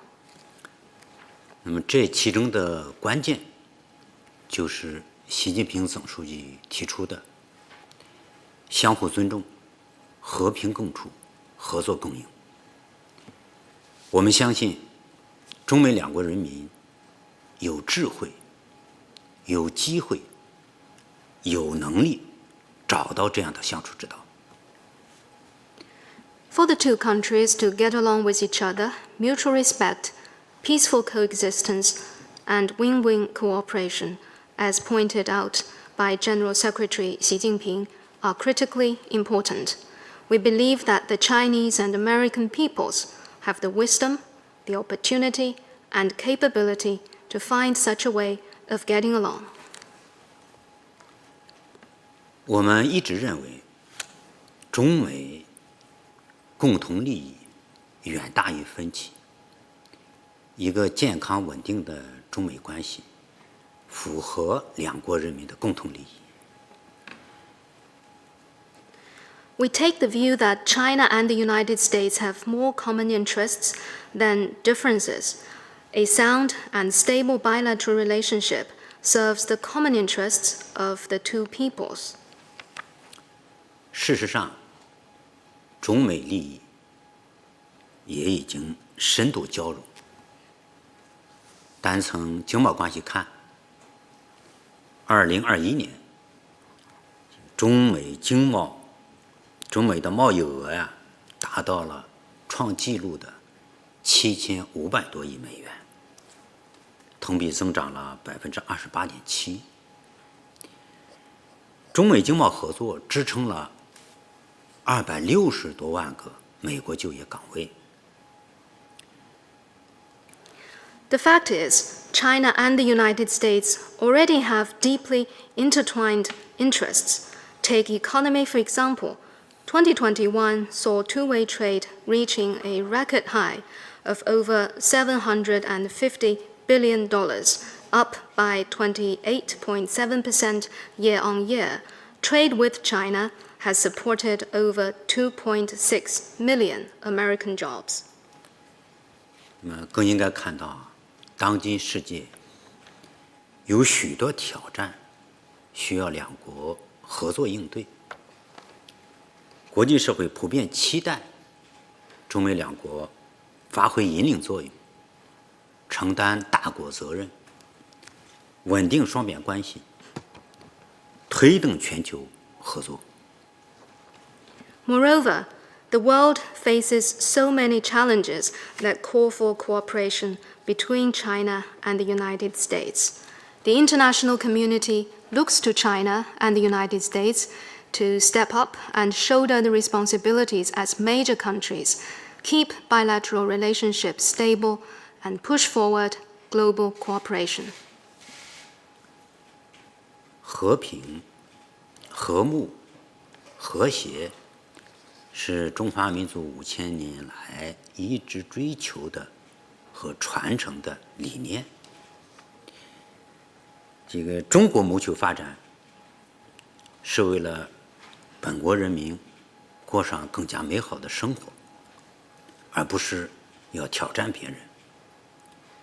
我们从来不相信所谓修昔底德陷阱，反对国强必霸的逻辑和零和博弈的思维。Peace, amity, and harmony. These are what the Chinese people have cherished and pursued for 5 millennia. China's pursuit of development is to make life better for its people, not to challenge anyone else. We don't believe in the so-called Thucydides trap, or the narrative that a strong country is bound to seek hegemony. We reject zero-sum mentality.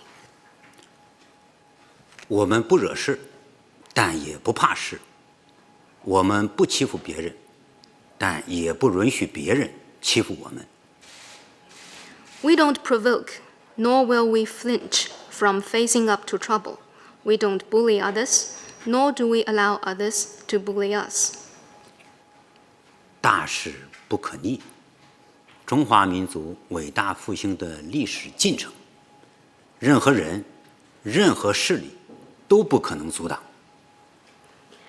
Overriding trends are irreversible. No one and no force can hold back the historic process of China's national rejuvenation. 谢谢。Thank you. 请继续提问。请西区第4排右起第2位记者提问。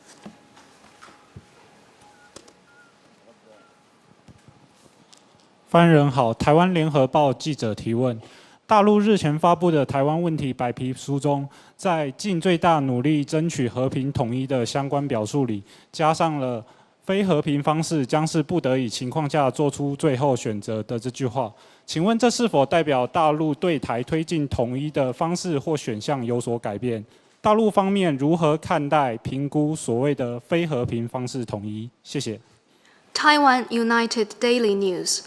In recently released white paper, in addition to the paragraphs about making the utmost efforts for peaceful reunification, we also find a line that reads, I quote, "Use of force would be last resort, taken under compelling circumstance," unquote. Does this indicate any change to the means and options of the mainland to pursue reunification? How does the mainland perceive and assess this so-called option of use of force? 和平统一、一国两制是我们解决台湾问题的基本方针。近日发布的《台湾问题与新时代祖国统一事业》白皮书重申了这一方针。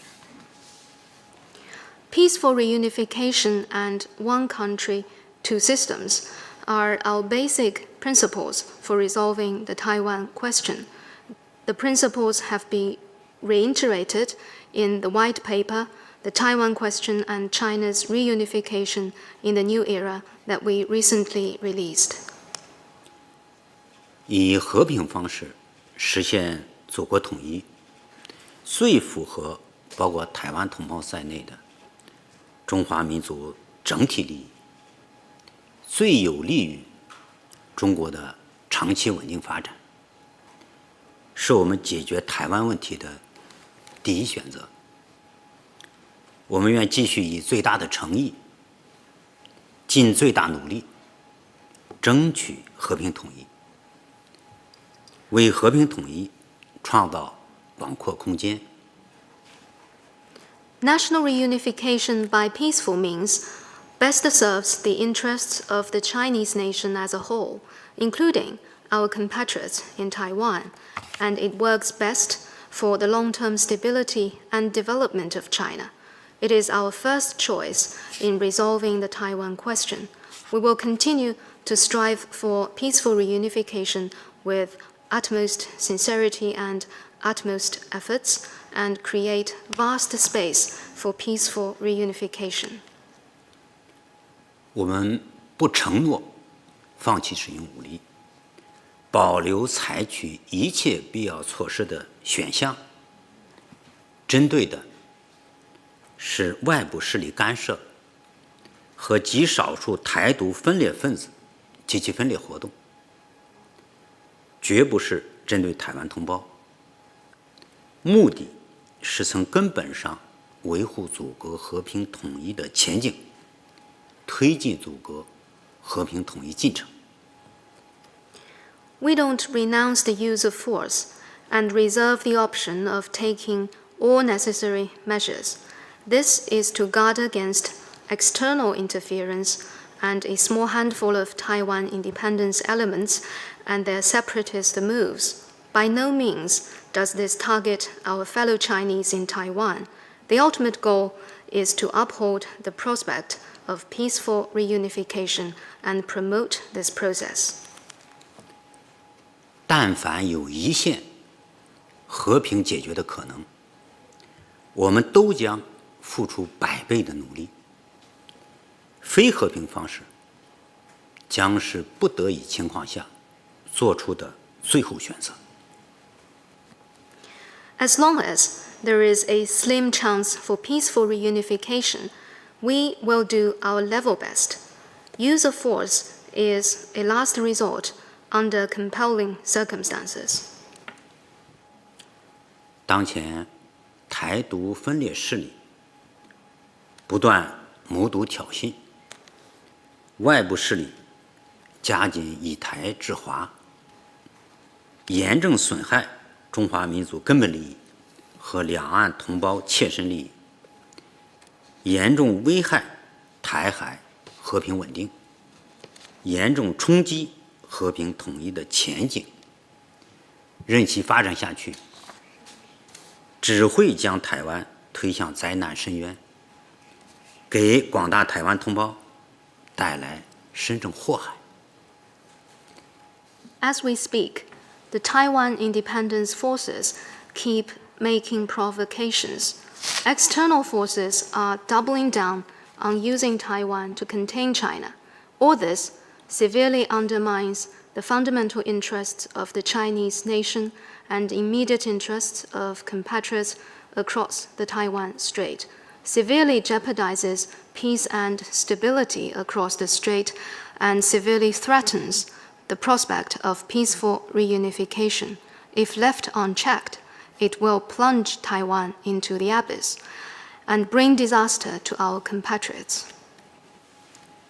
任何人、任何势力都不要低估我们捍卫国家主权和领土完整的坚强决心、坚定意志和强大能力。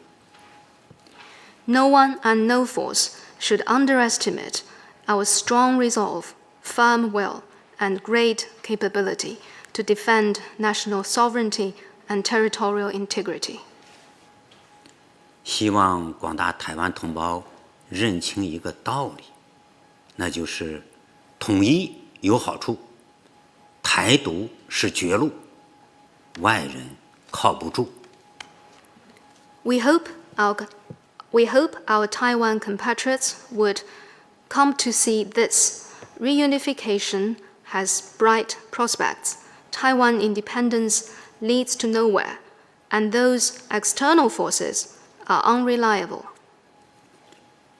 两岸同胞要携起手来，坚决反对台独分裂和外来干涉，共同开创实现祖国和平统一的光明未来。谢谢。We call upon our fellow Chinese in Taiwan to join us in opposing separatist moves for Taiwan independence and the external interference, and ushering in the bright future of peaceful reunification of the motherland. Thank you.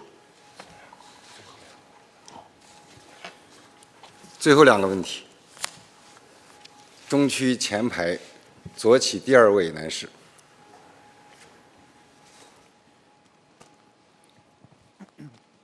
谢谢发言人。俄通塔斯社记者提问：中国共产党走到今天已经成立101年，执政73年，党员队伍庞大。我的问题是，中共作为一个100年大党，是否受到压力和是否享受压力和挑战？你们讲要长期执政，怎么能做到？谢谢。Russian news agency TASS. The CPC has been established for 101 years and has governed for 73 years. It has a huge number of party members. How will it ensure long-term governance? 这确实是一个值得警醒和深入思考的问题。This indeed is a question that should always be kept on our mind. 我们党历史这么长，规模这么大，执政时间这么久，如何跳出治乱兴衰的历史周期率，是我们需要不断做出回答的历史性课题。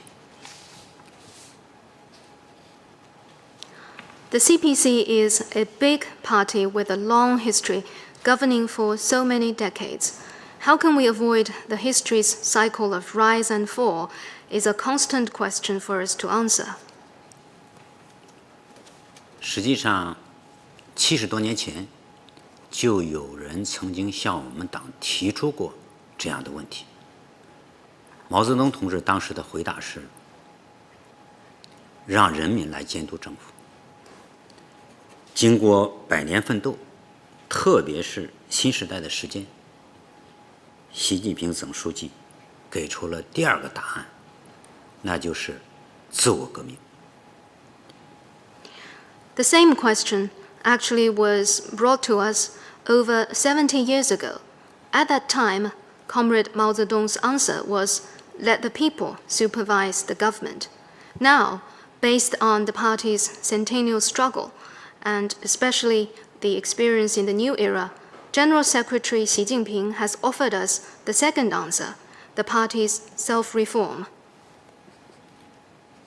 自我革命精神是中国共产党永葆青春活力的重要支撑。我们党历经100年沧桑，更加充满活力。其中的奥妙就在于始终坚持真理，修正错误，敢于直面问题，勇于自我革命。 The CPC has been committed to self-reform. That is the source of its youthful vigor. The party has emerged from a century of vicissitudes with ever greater vitality, and the secret lies in its commitment to upholding truth, righting errors, and its courage to confront problems and reform itself. 党的18大以来，以习近平同志为核心的党中央，坚持和加强党的全面领导，坚持党要管党，全面从严治党，特别是坚持不懈反对四风，坚定不移开展反腐败斗争，打出一套自我革命的组合拳，不断清除一切损害党的先进性和纯洁性的因素，不断清除一切侵蚀党的健康机体的病毒，形成一整套自我净化、自我完善、自我革新、自我提高的制度规范体系，为党不变质、不变色、不变味提供了保障。 Since the party's 18th National Congress, the Central Committee with Comrade Xi Jinping at its core has upheld and strengthened the party's overall leadership, underscored the party's self-supervision and full and rigorous self-governance. Relentless efforts have been made to tackle pointless formalities, bureaucratism, hedonism, and extravagance, and to fight corruption. A mix of measures were adopted to remove factors detrimental to the party's advanced nature and integrity, eliminating viruses that would erode its health. A set of norms and institutions have been placed for the party to purify, reform, and enhance itself, thus preserving its essence, nature, and character. 生于忧患，死于安乐。 这是历史给我们的启示。History tells us that one thrives in adversity, but stagnates in laxity. 我们将常怀忧虑，居安思危，勇敢面对各种风险挑战，坚定不移推进党的自我革命，深入推进新时代 党的建设伟大工程，确保党在新时代坚持和发展中国特色社会主义的历史进程中，始终成为坚强领导核心。谢谢。We will take the long-term and strategic view, be mindful of potential dangers, and confront risks of all kinds. We will remain steadfast in advancing the party's self-reform and the great project of party building in the new era. The goal is for the party to remain the strong leadership core that steers the course of upholding and developing socialism with Chinese characteristics in the new era. Thank you. 最后一个问题，请东区第5排右起第2位记者提问。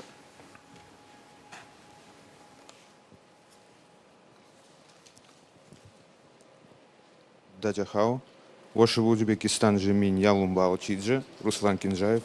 the People's World newspaper, Uzbekistan. The question is, the National Congress of CPC will be held soon. So at the Congress, the main task of China for the next 5 years will be outlined. How will the Belt and Road Initiative develop in the next 5 years, and what will be planned by China? 谢谢。乌兹别克斯坦人民言论报，举世瞩目的中共20大即将举行，会议将规划中国未来5年的主要任务。未来5年，“一带一路”倡议将如何发展？中方有何计划？丝绸之路是我们的先人筚路蓝缕开创出来的一条经济贸易之路、文明交往之路。The Silk Road was opened by our ancestors for trade and cultural interactions.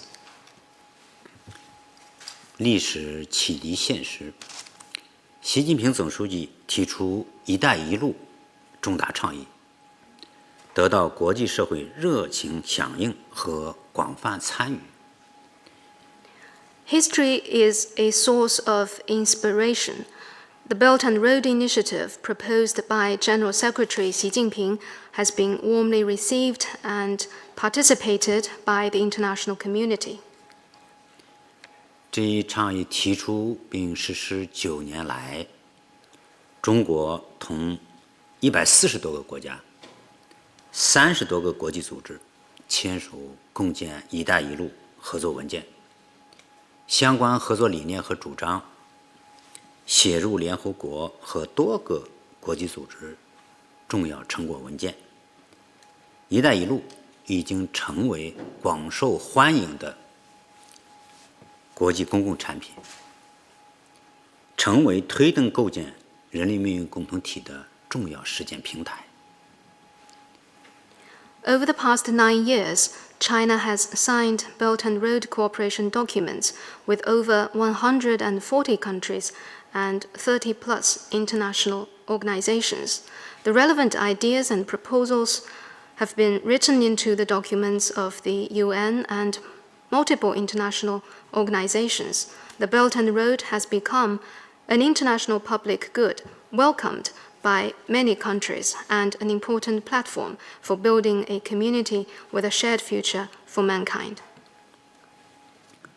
一带一路建设秉持共商、共建、共享的原则，着力推进政策沟通、设施联通、贸易畅通、资金融通、民心相通，探索了促进共同发展的新路子，实现了共建国家互利共赢，为全球经济增长提供了新的驱动力。The BRI follows the principle of extensive consultation, joint contribution, and shared benefits, advancing policy, infrastructure, trade, financial, and people-to-people connectivity. With partner countries, we have explored new paths for joint development, realized win-win cooperation, and contributed new driving force for global economic growth. 截至今年6月，中国与沿线国家货物贸易总额累计约12万亿美元，一大批务实合作项目落地，为当地经济发展、民生改善做出了实实在在的贡献。By this June, China's trade in goods with Belt and Road partner countries has reached around $12 trillion. A large number of practical cooperation projects have been delivered, contributing to local development and people's livelihoods. 100多个国家参加2届“一带一路”国际合作高峰论坛，凝聚起共建“一带一路”、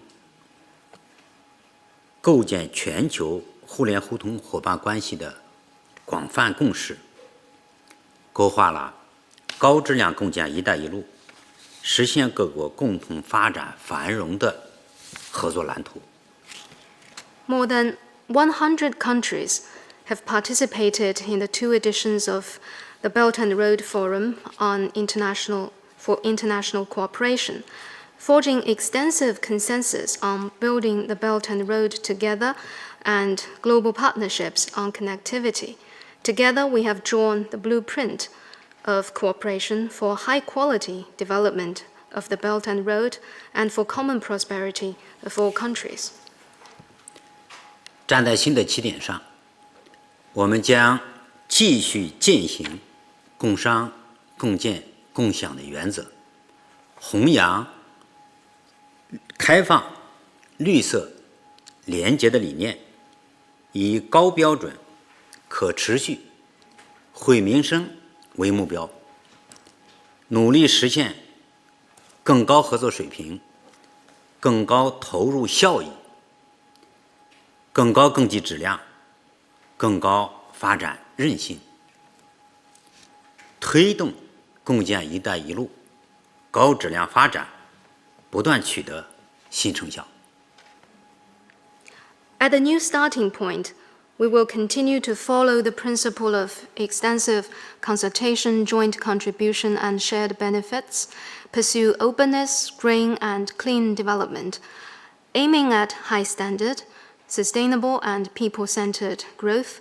We will strive for higher standard cooperation, better deliverables from inputs, higher quality supply, and stronger resilience in development. This way, we will continue to advance the high-quality development of the Belt and Road cooperation. 谢谢大家。Thank you all. 各位记者朋友，今天的新闻发布会到此结束。大会期间，20大新闻中心还将安排多场记者招待会和集体采访，欢迎大家参加。谢谢孙业礼先生，谢谢各位记者朋友。Friends from the press conference now concludes.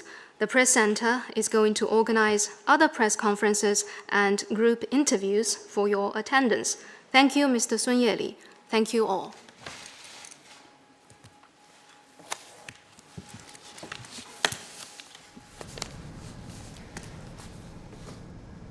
A live press conference there at the Great Hall of the People in anticipation of the upcoming Party Congress, which will begin tomorrow. The spokesperson there obviously briefing the media on the agenda items of the upcoming Party Congress, and then, of course, took questions from members of the press and media, which covered a wide range of areas, everything from high-quality economic growth to comprehensively deepening reforms in all sectors, and, of course, to China's pandemic control measures. Let's discuss this further with my studio guests, Wang Xingsong and Li Yong. Gentlemen, thank you so much for staying with me. Obviously, this press conference reviews what the party has achieved in the past 5 years and beyond. Everyone was looking for clues and glimpses into what could possibly be formulated at the upcoming Party Congress, which starts tomorrow. Mr. Li, you were taking extensive notes as this conference was going. What did you hear? What stood out for you? The whole process reminded me of just one word, which I will be using again as a kind of an acronym, and that is sober. Okay, S is the strategic focus that this conference is going to have, is going to show us. And second is optimization. I think all the effort, going forward will be optimizing, the efficiency, resources, to achieve high quality development, okay? And in the context of new development patterns, okay? And B, I think, is belief in the CPC leadership, okay? Belief in the socialism with Chinese characteristics. And that is the fundamental cornerstone of the whole thing, okay? And R means resilience. So all the effort, will not just address the growth issues, but also establish resilience in face of the headwinds, of the challenges, difficulties, and risks, and so on. And the last word, I would use E as environmental transformation. Okay, that means the economy will be shifting to fight against climate change. Okay, to work out plans, for example, towards the carbon peak and carbon zero emission and so on and so forth. Yeah. So I think from this is what I really took away from this conference. I have a strong sense that we are going into sober direction. Okay. I'm very impressed with your vocabulary, first of all, and also in light of the challenges and issues, one has to stay very sober, and the governing party has to stay very sober and strong in those circumstances. Professor Wang, what did you hear in terms of policy directions that could possibly be formulated? Well, I think Mr. Li just gave a very nice summary. My takeaways, though, I'd like to start with the first part of the press conference where he briefed the entire press about the preparatory steps taken before this upcoming Congress. Obviously, the major items for discussion at the upcoming Congress will include the review of the work report and the report by the Central Commission of Discipline Inspection, and also the amendments of the party's constitution. And so the spokesperson gave very many details of how these documents were actually prepared, and all these processes remind me of how the whole process of democracy took place in China and how political participation actually took place in China. For example, I think he made it very clear that the preparation of all these documents, important key documents, was not a closed-door event. This was actually going through rounds and rounds of deliberations, consultations, sometimes even debates, soliciting public opinions and workshops, etc., etc. And it didn't just happen like one shot. I think he was very clear in saying that the process started with setting up a writing group, for example, for the work report. And the working report then started to solicit opinions on what to be included in the report. So there was no pre-existing agenda on what the report was going to include. Actually, they solicited opinions about what was going to be included on this report.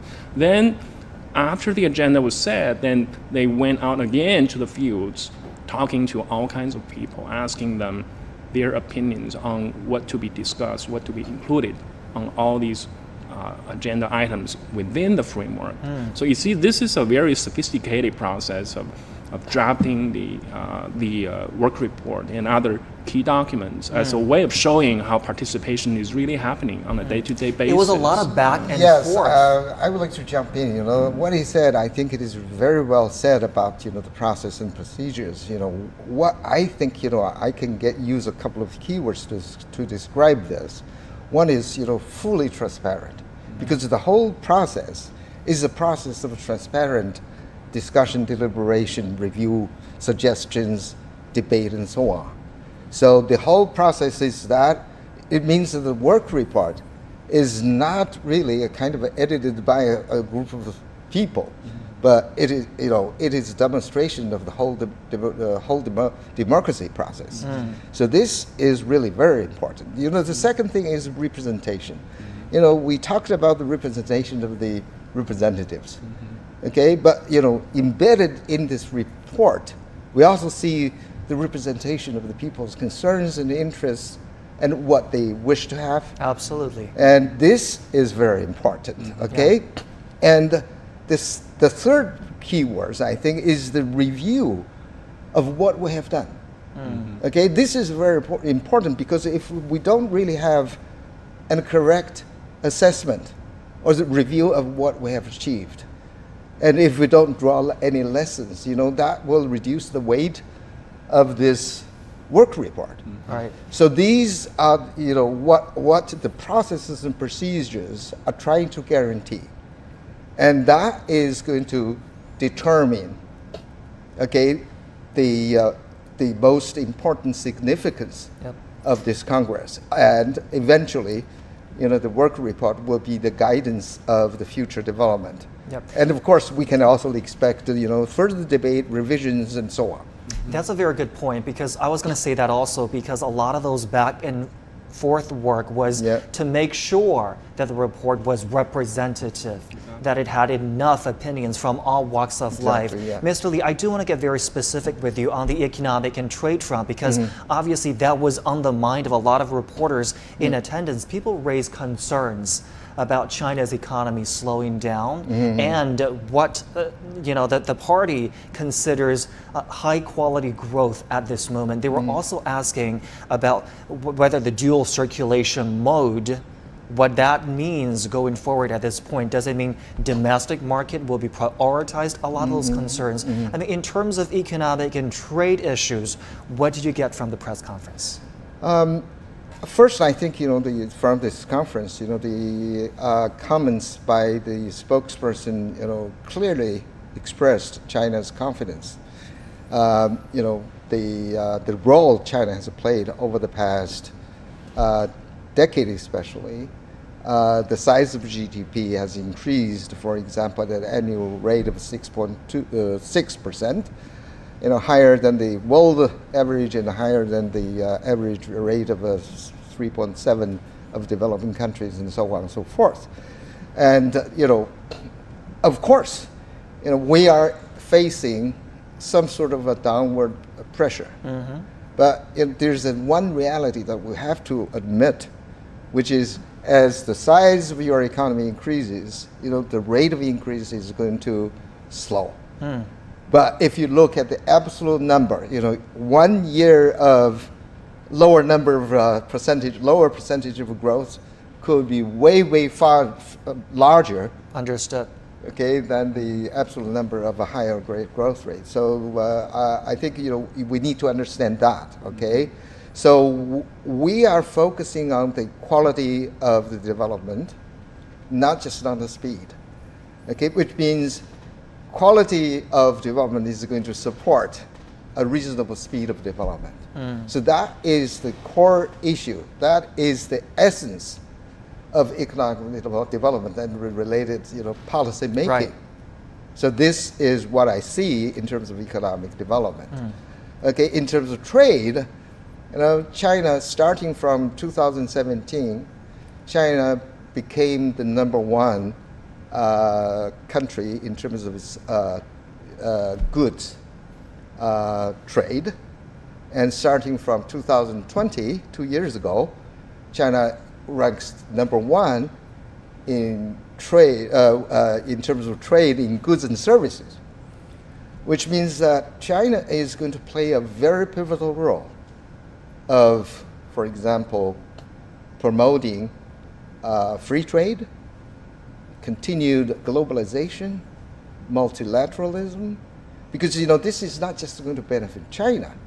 Okay, from the various type of efforts China has made to benefit, for example, countries around the world. Right. We have the Expo of consumer products. We have Import Expo. We have other service expos. A lot of supporting measures and mechanisms and framework, essentially. Yes. And most important of all, the one shared feature of those are open. Yeah. Okay, they have open door, open looped connections, and with open ideas and, of course, open arms. Right, we don't have a lot of time left. Let me also get the take from Professor Wang here. In terms of confidence building from this press conference, what do you think were the key messages sent to people with concerns about China's economic status?